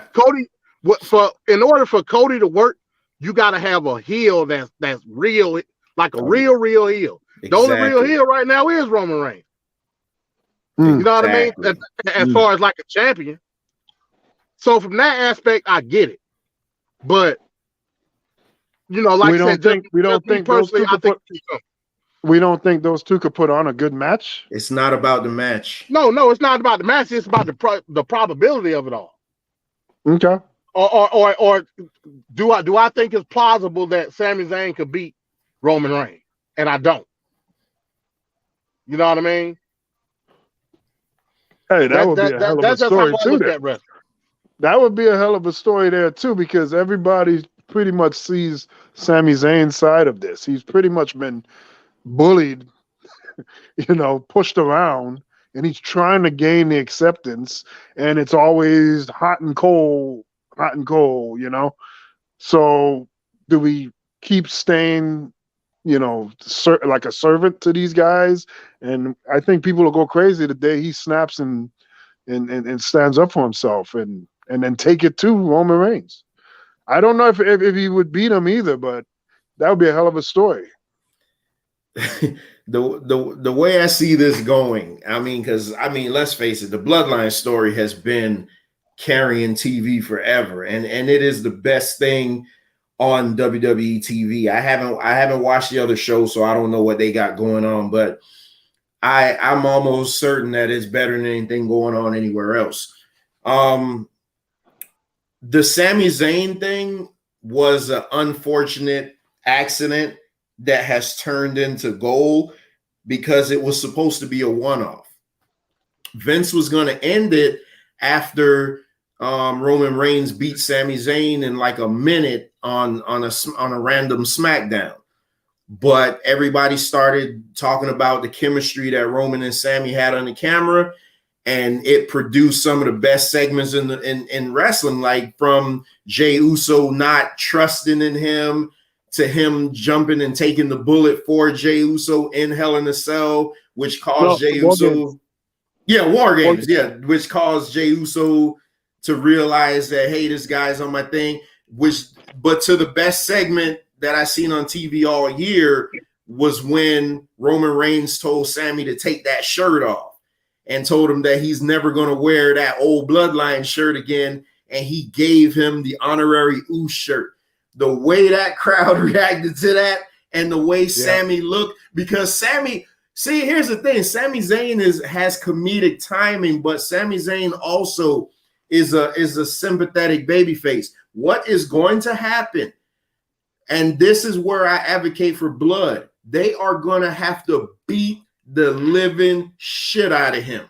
And it's coming because you can see every time Roman hugs him, he'll give that smirk in the camera, and you know it's coming, man. They are going to beat the holy hell out of Sami, or they're going to beat the holy hell out of KO, and which is going to cause Sami to help his friend. I would rather them beat Sami Zayn up just because it would be better for the story. But I think the way this is going to go down is Elimination Chamber is before WrestleMania. Guess where Elimination Chamber is this year? In Canada. So what would be better than to have Sami Zayn get that one hope spot where you think he comes between like 2.999 seconds of pinning Roman Reigns, only for Roman Reigns to get so pissed off and say, you tried to pin me, and just beat the living hell out of him. And I mean, as much as I'd love a Sami Roman match, it could come, but the story of Cody and Roman, because Roman hasn't lost a match in 3 years. Roman hasn't lost he hasn't been pinned since 2020, of the December 2020.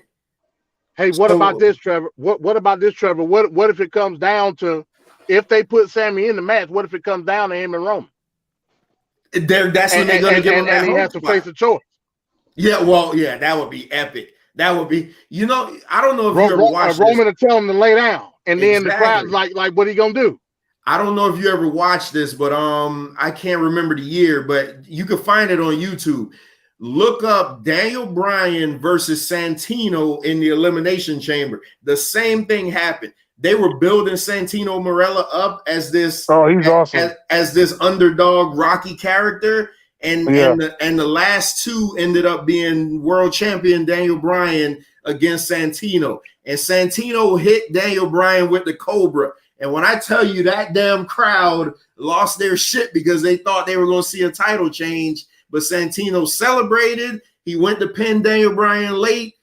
Daniel Bryan kicked out and then ended up beating the shit out of Santino. I think that's the same thing that's going to happen. It's tried and true in wrestling. You give that underdog babyface that hope spot, he fails, and then you beat the shit out of him. Like, I mean, the bloodline has to come in there, and they got to beat him up so bad that we don't see him at least for 3 weeks.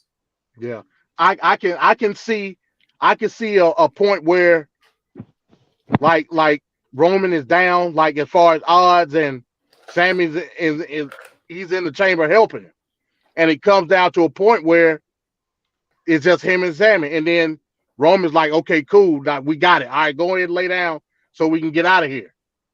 And Sami's like, no, I ain't laying down. I can see that.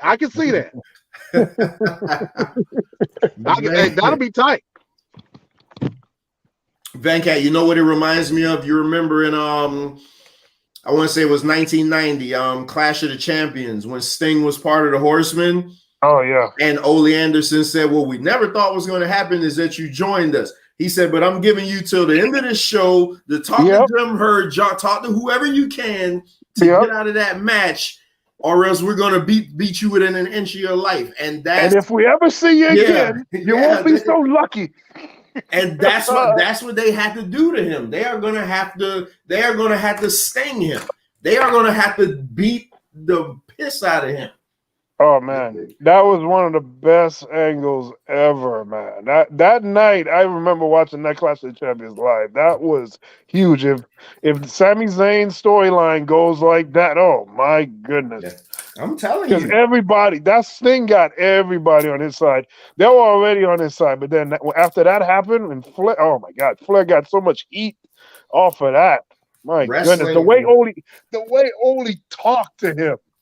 That was like writes real. itself. Wrestling it was so real. Great. Yeah, that was great. And Santino's one of my favorites. I don't care, man. That guy's funny as hell. Yeah, wrestling is scripted drama, but then you add the wrestling to it. That just makes it so much better. It's great if done right. If done right. Speaking of Santino, I saw something on Twitter the other day. I guess he's like the new general manager on Impact. Yeah, he is. Oh, I don't know. Yeah, I saw that a few days ago. Yeah, it was funny. I saw it on Twitter. I was like, what? Yeah. I know his daughter. I think his daughter is in NXT. Oh, yeah.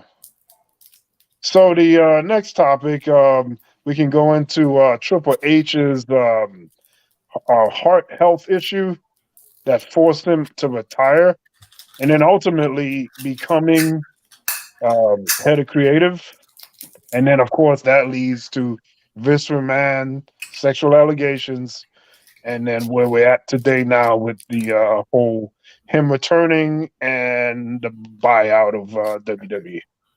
So this whole thing gets lumped into one, really. Well, I think we beat. Damn, my throat's starting to get dry. I think we beat Vince McMahon into the ground.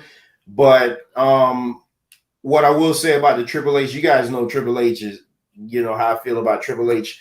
I think Vince McMahon was really shitty that when, you know, everything happened, they basically forced the guy out as he was recovering. You know what I mean? He had to he had to watch the brand that he built in NXT just be torn down, and, you know, all his top lieutenants getting fired and everything like that. And I just think it was a real shitty deal. And then for Vince, you know, for Triple H finally to get the book that he rightfully deserved all these years, only from in the back of my mind, I feel like Vince is going to pull a power play and just be like, you know what, I want to run creative again. It's a nightmare. I ain't got nothing good to say about it. It's all a nightmare. Yeah, I think that WWE, they, like I said, they started the year. It was pretty tough for them. AEW was all on all cylinders at that point. But when Triple H took reins, especially after, you know, his whole heart issue and him coming back and saying, I'm retired from wrestling. It's just, you know that the guy's older. You know, these guys get older and they got to retire at some point. But when you hear it, and then to know it was because of such a serious heart issue, it just felt like, wow, that was so final. Now you start thinking back all the matches that he had, and there'll never be any going forward. And this is unlike Stone Cold coming back. We probably never see Triple H ever again. I mean, that's pretty much done. The way he said it, he's not messing with his life in the situation he has. And then he gets to become the head of creative, and he's doing his thing. And to me personally, I'm not a Triple H fan, but I don't particularly hate Triple H. I really think he's done a good job. I watched the Clash at the Castle. I thought the show was really good. I thought everything he touched pretty much came out great. I mean, it's early. It's an early sample size, and then Vince McMahon just came in and just rained on that parade. And you're always going to have that thought in your head, like, what if Triple H would have got just at least a full year from January to December to see, how these storylines will play out and how he would do it. We couldn't even get that. Vince McMahon just couldn't help himself. Just was I don't know how he felt, but I mean, it wasn't like the company was going bad. The company was doing well and continued to do well in his absence, which everybody thinks WWE can't run without Vince McMahon. Well, that myth was destroyed with Triple H reign. But what do we think about the future of WWE, possibly with or without Triple H? Without him is going to be a huge loss. With him, I think they'll do what they're doing now, continuously flourish. I mean, you look at all the people he brought back that Vince fired.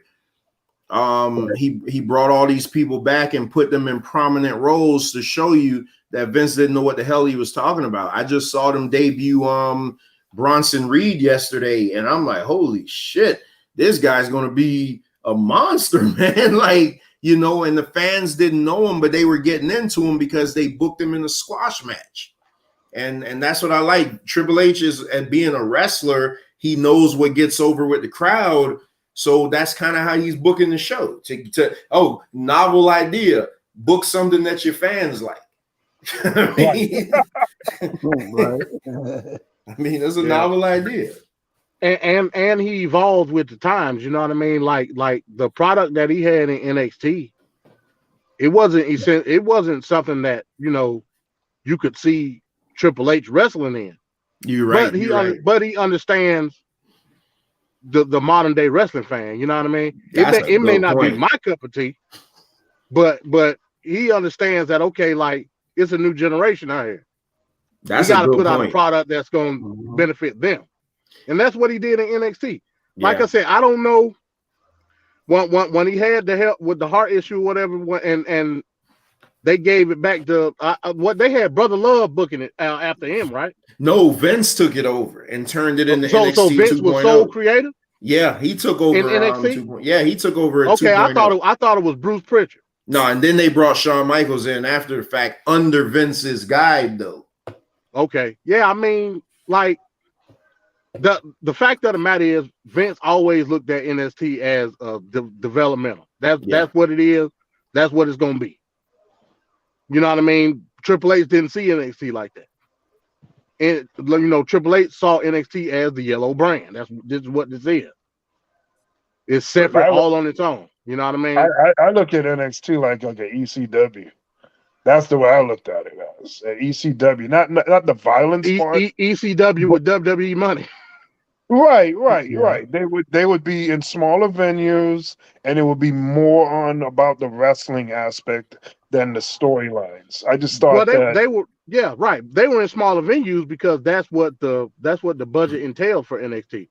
If I'm pretty sure if Triple H had his way, it would have been bigger. But remember, they were selling out Barclays, for the takeover shows. Yeah, them takeover shows, man. Them takeover. I remember watching some of those takeover shows during WrestleMania weekend, and they were the better show. Like, but much better. Much most of the time. Much better. I still say one of the best women's matches I ever saw was Bayley and Sasha Banks, and I don't even like them. Yeah, Bayley and Sasha. I'm like, damn, this match off the chain. That's where Bayley peaked. So so Triple H understands how to run a program, but he also understands what the wrestling fan wants, and that's what he gave. Right. Mm-hmm. Yeah. So now we should go into on the next topic would be AEW, and there's two things specifically we want to cover in AEW. That's the MJF feud with CM Punk. And then ultimately, towards the end of the year, we had that infamous Scrum interview. What are our thoughts on MJF and CM Punk and the Scrum? So CM Punk is the guy that believes his own hype. I'll put it that way. And so hear me out. I was a huge CM Punk fan in WWE. As a matter of fact, you remember when I tell you guys I take these times off of wrestling? I stopped watching wrestling after the Chris Benoit thing. Guess when I started back watching? In 2011 when CM Punk dropped the pipe bomb. So for that whole time I hadn't watched, but I heard them talking about this guy that went on wrestling and basically told Vince McMahon off. And I'm like, let me check it out. And then I checked it out and I never looked back since. So I won't say I love CM Punk and I think he's a fantastic wrestler, but he's the guy that believes that the wrestling business needs him versus him needing the wrestling business. MJF, great up and coming talent. I don't think he's anywhere near ready to be a world champion for a promotion because I've never heard him cut a promo where he couldn't cuss in. What about his in-ring ability? Well, his in-ring ability that I know of is what I watched him on MLW because I never watched him on AEW. I used to watch him on MLW when he was with that girl and that other guy. So he's a good wrestler. He's a good wrestler, but nothing about him, nothing. And to me, you know what I think really gives me is his face. Because he looks like there's this cartoon character, I think Dilbert is his name. He looks like Dilbert. And every time I see him, I'm just like, the guy that looks like Dilbert is their champion, huh? So I mean, I'm not gonna get that out of my mind now. Why did you say that? He'll probably grow on me, especially when he comes over to WWE. He'll probably grow. He'll probably grow on me, but I think Daniel Bryan should be AEW champion over MJF because Daniel Bryan doesn't have that much time left because of the concussion history and stuff like that. And Daniel Bryan is a much bigger name than MJF, and Daniel Bryan is a much more professional guy that you could put your company's title on and he'll show up. He won't hold you up for money. All that guy wants to do is put on kick-ass matches. So to me, MJF is just like MJF's name could have been what's Ted DiBiase's son? Ted DiBiase Jr. Up and coming guy, maybe a real big deal, but big fish in a small pond right now. That's how I see. As far as the media scrum, I think it was the most unprofessional thing in the business, but I blame Tony Khan for it because you don't blame CM Punk at all. No, because CM Punk is who CM Punk is. CM Punk goes on TV and you give him a live mic, he's going to do whatever he wants. CM Punk also works for Tony Khan. You can't go and sit next to your boss. I work for somebody. I would never sit next to her and go on a tirade and just rip the company to shreds and cuss out the sponsors and plug my own donut company shit that he was plugging. Like it would, and then have the owner of the company sitting there with his doofus ass just looking at him like, oh God, I don't know what to do. Cut the mic. Cut the mic. It's one thing to do that behind closed doors where the two of you are hashing it out. It's a whole other thing when cameras are right there. You cut the mic. Here's a correlation for you, and this is why, like, I've never really been a CM Punk fan. The whole pipe bomb thing, like, from a wrestling standpoint, yeah, it may have been a big deal. From me just being a real person and knowing like what's what, I think it was a sucker move. Correlation.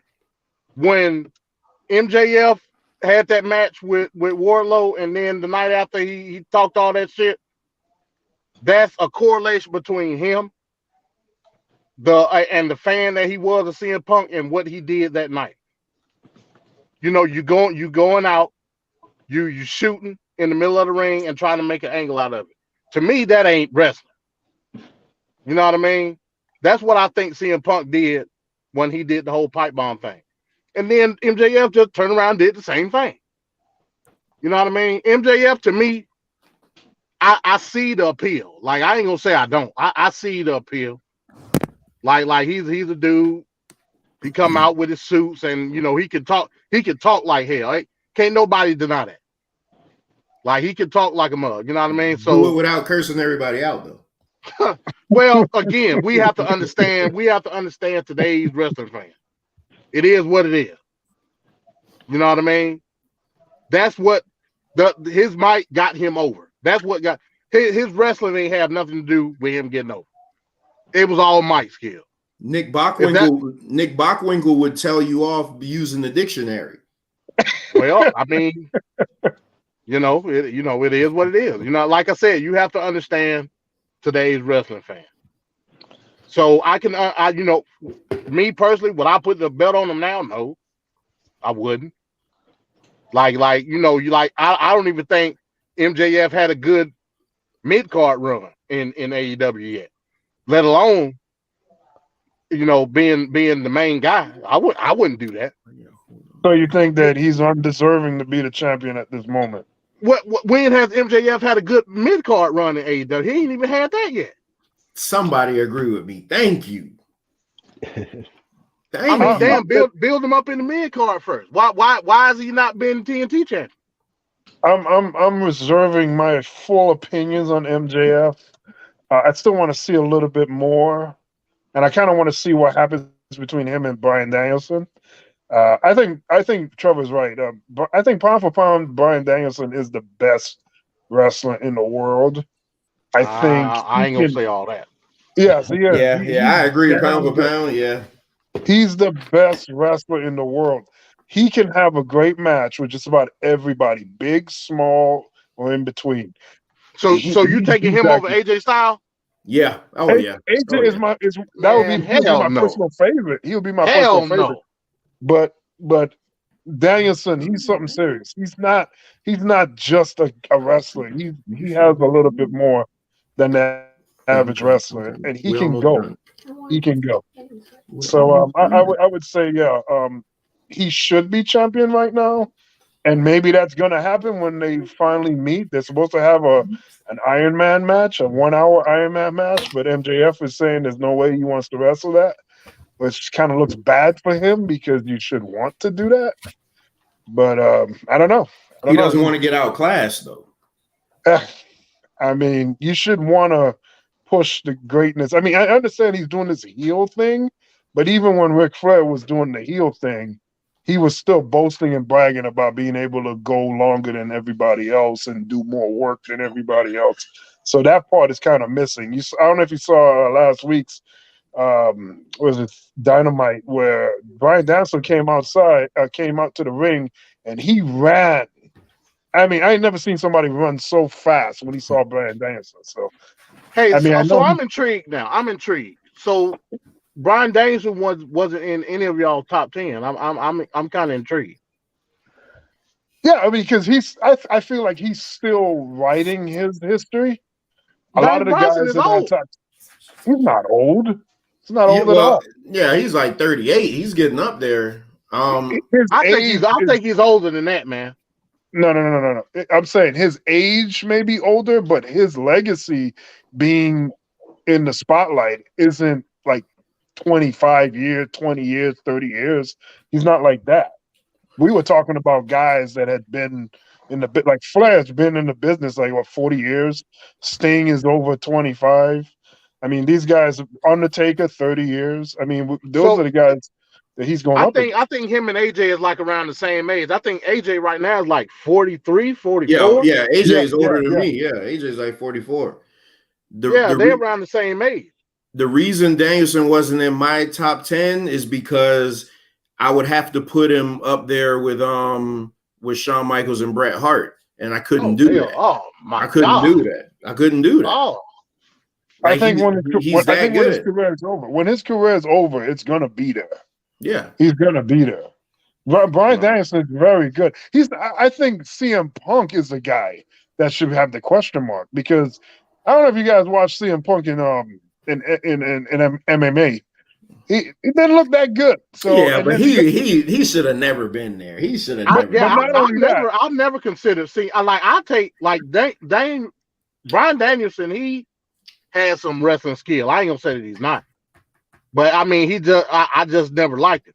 CM Punk, I don't see like as far as being a wrestler, yeah, but skillfully, no. I've never seen that with CM Punk. That's just me. there's a video on YouTube that it was saying something about this is how CM Punk will do in MMA, and it shows him in WWF doing like repeated kicks, but when he was trying to kick the guy, he was like off balance. He almost fell, and the kicks were not convincing looking. They weren't, he just looked awkward and out of place. And that's kind of what I see with him. He's a good wrestler, but like he's not really that guy like that.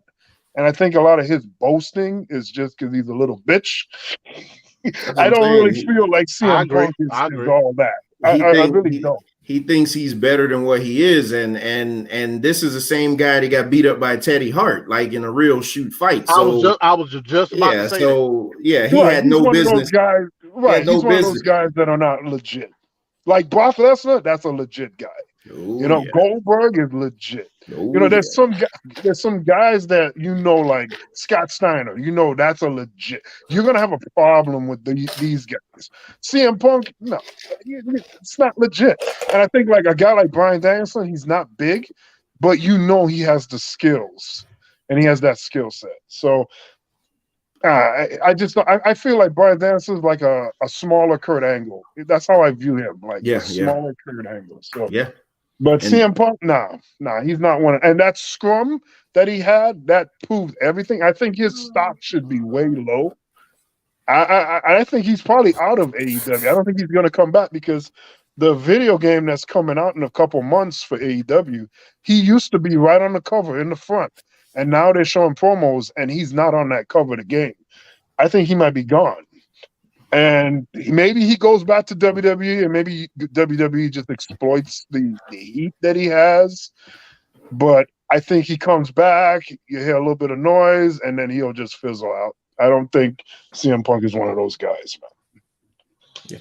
Yeah, how many buff at the end of the day, man? How many more topics do we have? Because if you see this little girl that's sitting in here bugging me, she wants to go watch AEW. I can't believe I'm saying that. Hey, you gotta watch AEW. You gotta watch it. God, I can't believe I'm saying that. I think we covered everything. So one thing I do want to say, my wrestler of the year, because I know we didn't say that. We have one more topic. No, go ahead. It was WrestleMania. I'm sorry, WrestleMania. Just overall thoughts about the WrestleMania show, like how good or how bad it was. Because WrestleMania is supposed to be a big deal. Night one was the best to me. The Cody Seth Rollins was awesome. When Seth was in that ring and he was like, come on, stop making me wait. And then the lights went down for a split second. I thought it was going to be the Fiend. And I was like, oh God. So, but when you heard that there's more than one, there's more than one royal family. No, there's more than one wrestling family. No, wrestling has more than one royal family. And I was like, holy shit. And then when that music played, I said, wow, Cody's back. That was like one of the best. And then my favorite female wrestler, Bianca Belair, also my daughter's favorite wrestler. The fact that she would main event WrestleMania night one in such a kick-ass match. The fact that she's only been in the business for a few years and she's picked it up like she has. Yeah, she got it. To me, if she keeps up with this 10 more years, she will be number one. No questions asked. She will surpass Charlotte Flair. She's close now. She's way better than Becky Lynch. Becky Lynch is just a better merchandise seller, but this woman has it. And the thing I love about Bianca Belair is when my daughter looks at her, she's like, man, she looks like me. And that's one thing that we missed in wrestling so much. That's why when Bobby Lashley, WrestleMania, when they came back from the COVID year, and Bobby Lashley regained. No, he didn't regain it because he was a champion. So he held on to his title against Drew McIntyre, even though Drew got robbed in the COVID year, and that would have been his crowning achievement. the fact that WrestleMania, that was 2022. Yeah. The fact that WrestleMania started and closed with Two black with athletes. a black WWE champion and a black WWE women's champion. It, like, when I tell you, wrestling for me is about moments, and I'm just like, damn, what are they going to do now that's going to stick me for another 10 years? And that was it. The fact that Bobby Lashley, who was underutilized by the company, he had a bunch of heat with Triple H. I would say that was one Triple H got wrong, because Triple H never saw anything good in him. But the fact that he came back and he finally won the WWE title, I was just like, man, that is just awesome. And like, WrestleMania night 2 wasn't that great for me, because the Roman Reigns Brock Lesnar match, they billed it as the greatest match of all time. It was terrible. I think they went home early. Something looked like it went terribly wrong, and it just wasn't good. And I didn't want to see them fight for the 8th time, even though their SummerSlam match was one of the best things I ever saw. But WrestleMania night 2 didn't really deliver for me. But night 1 was awesome with the Cody. Austin was night 2, right? No, Austin was night 1. Night 1, yeah. Yeah, it was night like 1. Yeah, the Cody, the Austin, like all that stuff, man. It just did it for me. Like, it was awesome. What do you think about the events now taking place on Saturdays as I love opposed it. to Sundays? I love it's it. much better, don't you? I love it, especially with football. Right, because on a Sunday night you got to go to school or work the next day. Here now you have a Saturday, you still have a whole day to recover after watching it, and you can just enjoy the night and not have to worry about doing anything. I think that was a better move. They should have had that forever. And they're sticking with it too, because the schedule came out for this year, and it's all Saturday. Yeah, I think that's the winning way to go, man. I think you go into Friday, you're anticipating a Saturday, and Saturday the event happens, boom, and then Sunday you have that time to relax or release or whatever, and you could take in what you saw the previous night. So if the night goes a little longer, it doesn't matter. You still had the next day to relax and watch that again if you want. But yeah, I like it. I like it a lot. And WrestleMania having 2 nights. WrestleMania 2 took place in 2 different venues. I think it makes 2 or sense. 3? I think it was 3. I think it was 3. It was WrestleMania 2. I know it vividly. I was. No, I mean, I weird. think it took. One was in Los Angeles. It was the same night. Half the card was in Los Angeles, and half the card was in Chicago. Yeah, it was in Chicago, and they had one in Madison Square Garden, because the Mr. T Roddy Piper took place at Madison Square Garden. Right. It was 3 different locations. 3 different venues, my God. Yeah, 3 different venues. I think that that card was one of the weaker ones in all of pay-per-views, I think. I don't know how people could watch that. They must have had something else going on, but I mean, you're stretching pretty thin. I mean, you can imagine that crowd getting terrible. Oh my God. King Kong. That's the other thing. Hogan fighting all these fat guys. I mean, come on. Well, early WWF was just a heel factory for Hogan. I mean, I know, but that doesn't do justice to Hogan, and that didn't do justice to the fans, because you couldn't see. That's what I tell you. That's what gravitates me to the NWA, because Flair was having these ridiculously great matches against these great opponents. The Flair that you don't like? Flair was fighting against guys that were like physically fit and like could go. Hogan was just fighting against big guys. And the Flair that you don't like, though. I explained my position. Yeah, I haven't like wrestling. To me, my favorite event is Royal. My favorite event is Royal Rumble. And speaking of that, I mean, I know you'll do it in the closing, but WrestleMania is more about it's WrestleMania. It's not about because the card itself is rarely ever good, and now is way too long. I mean, there was one WrestleMania 2 years ago that was 7.5 hours long. Oh my God! Like that's you can't like. How could I expect my child to watch wrestle for 7 hours? You know what I mean? It's like that's why it's good that they split it up into 2 nights. Yeah, I love the fact, but be the guy that only has tickets to one night. You know what I mean? It's like, man, you got to pick, and you don't know ahead of time what match is gonna I know that's be on what card. Yeah, wrestling used to be so much better because you would know months in advance.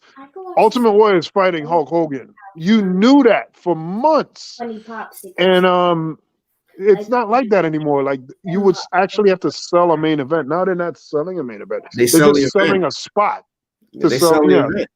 Yeah, and that's a problem because there's nothing to me like the WrestleManias that happened in the last 10, 15 years, they're all so bland and uneventful to me.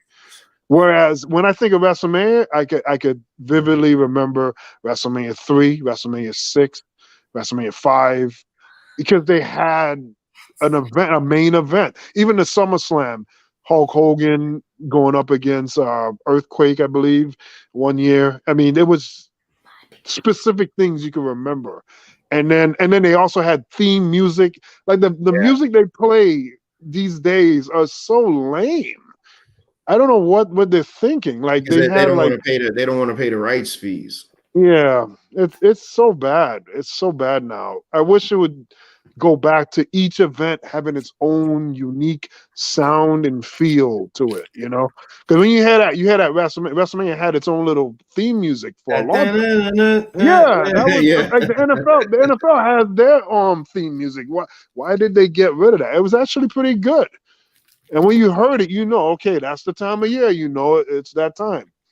And then Mean Gene would run down the card and then like it would be a week to week. Sometimes it'll be just 3 matches they have for you. Then there'll be 8 matches later on, and you get up to 12 or so, and you're like, there you got your complete event. And you knew what you were buying into beforehand. Now it's just be there to see something. I think MD said he's in the back. The worst thing that could have happened to WrestleMania to me is they gave everybody a spot. WrestleMania used to be, you bust your ass in a year, you get your storyline, and it culminates at WrestleMania. WrestleMania should be where they reset everything. There should be no rematches after WrestleMania. And now all they do is just a continuation and over and over. Now you got the WrestleMania rematch or the WrestleMania backlash. I'm like, come on, bro. You're supposed to reset the card. You should have a draft after every WrestleMania, reset your card, reset your storylines, and that should be it. And I think the celebrity filler. Yeah, and I think that's where they killed WrestleMania. I think that's why one of the best WrestleManias to me was WrestleMania 30, because WrestleMania 30 had no celebrities. It was straight wrestling, and it probably had 10 matches. And that's the one where Daniel Bryan won the title. WrestleMania 31 is going to be my all-time favorite for a different reason, because that was the night where it's my Sting got screwed. No, that might. Oh, that was the next year after that. The next year. It was that WrestleMania, but that was the night my daughter was born the day before. And my daughter Sting wasn't Sting in 32. No, he was in 31. And it was that's how eventful. It was in Santa Ana, California, but that was at where the 49ers play. But that was a day after my daughter was born. My daughter was born 3 months early.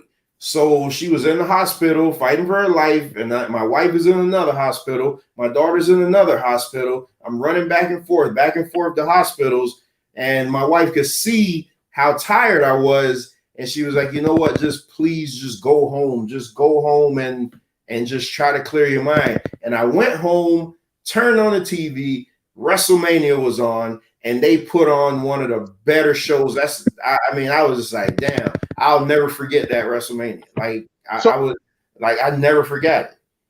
Y'all are in Florida. Y'all never been to a WrestleMania live? I've never been.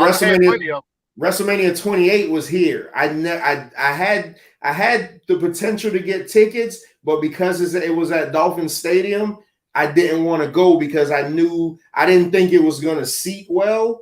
I didn't know how well you could see the ring and everything. And plus, I was just at a Dolphin game last week, and it took me 2 hours to get home. So can you imagine what it was like to go to a WrestleMania? But I went to 27, man. 27 was horrible, man. Yeah, that was a terrible. The only good match in that was Undertaker and Triple H. Yeah, Undertaker and Triple H. because that match was different. Like that match. I was like, all my life I've been waiting to go to a WrestleMania. You mean tell me y'all give me this? Yeah. Well, at least you didn't see John Cena and The Miz. Well, yeah, that was 27. Oh, that was oh my God. Yeah, that is the worst thing.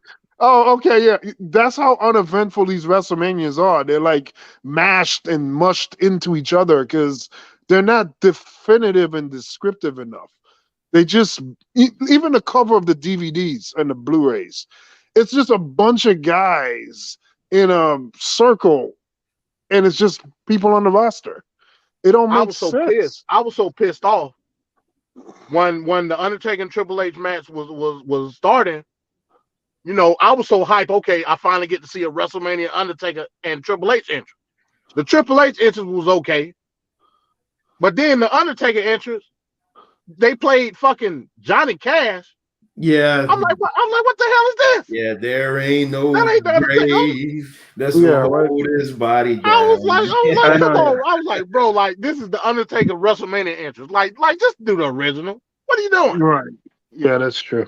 That's true. Have you ever seen a live Undertaker entrance, like with his real music? Yeah. I went to. Well, I kind of sort of did. I went to saw Survivor Series 25 years of the Undertaker when they had him.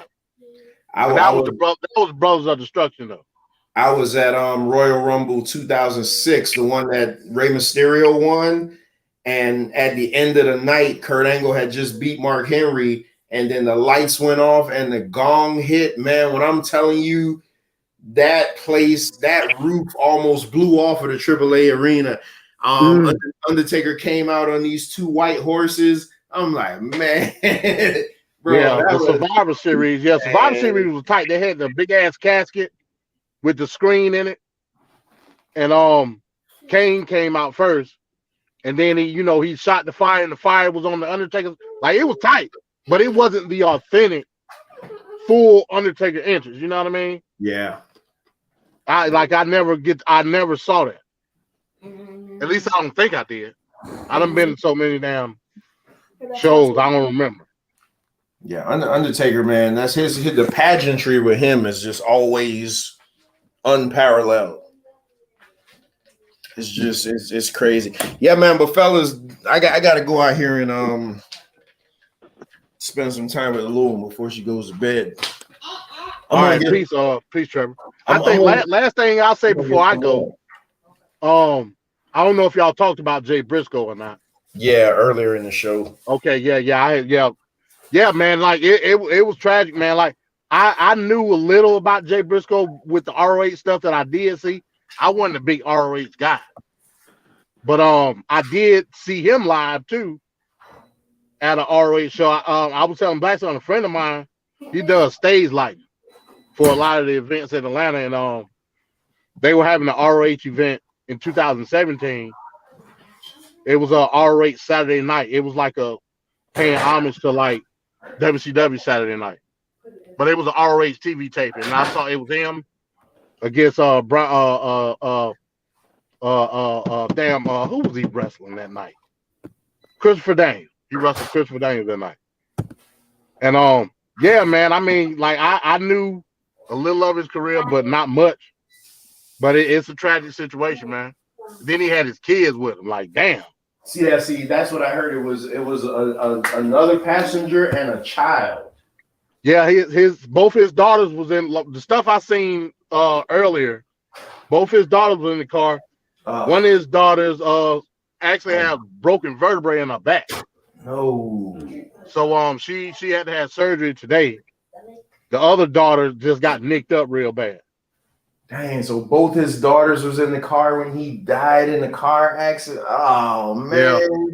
See, I didn't see that. When I saw the story this morning, it just said that he was killed in a car accident. I didn't get the details because it said it was another passenger and a child in the back, but they said the child was okay.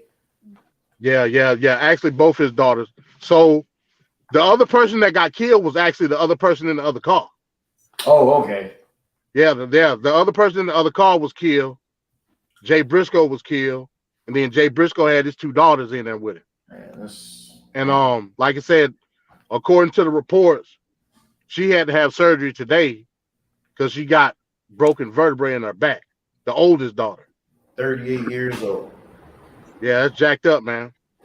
Yeah, that's horrible. I can only imagine like how his brother feel, man. Like, yeah, and then, like that's you. When you hear about the Briscoes, I've never seen them wrestle, but when I hear about the Briscoes, I know you talking about, Jay and Mark. Man, yeah, that's sad, man. Life is just ridiculously short. Ridiculously short. I'm looking. All right, man. Well, I'm about to head out too, man. So good show. I don't know where Blackson went. Yeah, no, he said his headset died. Hey, Venkat, make sure and give the rundown for what's coming up next week, because we're doing the Royal Rumble show next week, right? Right, we're doing the Royal Rumble. After this show ends in a few minutes, we're gonna do the after show. It'll probably be quick, but the stadium after show. And I'm gonna go down about the Royal Rumble show next week. So I appreciate both you guys. Appreciate Blackson. Appreciate Zay and everyone else in the arena. People in the chat. Thanks for listening tonight. Like I said, in a few minutes we'll do the after show. Don't know how long that's gonna go. Maybe real quick. But thank you guys for listening. And remember, the Royal Rumble is the show next week. We'll break all that down, and Trevor will be here, and we'll give our insight on that show, which is 35 years old this year. The Royal Rumble, 35 years. It's amazing. Still younger than me. All right, peace out, Venkat. All right, thank you. Have a great one. All right, peace. All right, everyone from the arena, thank you for tuning in. Stay tuned. The stadium after show will come on. Again, next week, we'll see you for that Royal Rumble retrospective, going into actually this year's Royal Rumble coming up. Again, we thank you for listening. We'll see you shortly on the stadium after show. Everyone have a great night, and thank you for tuning in. Peace.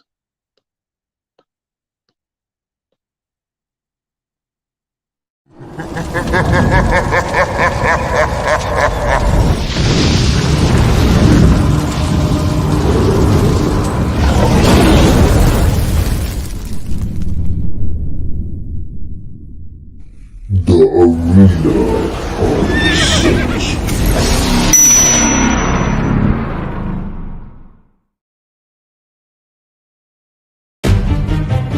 Oh yeah, Blackson in the hizzle, oh the shizzle dizzle.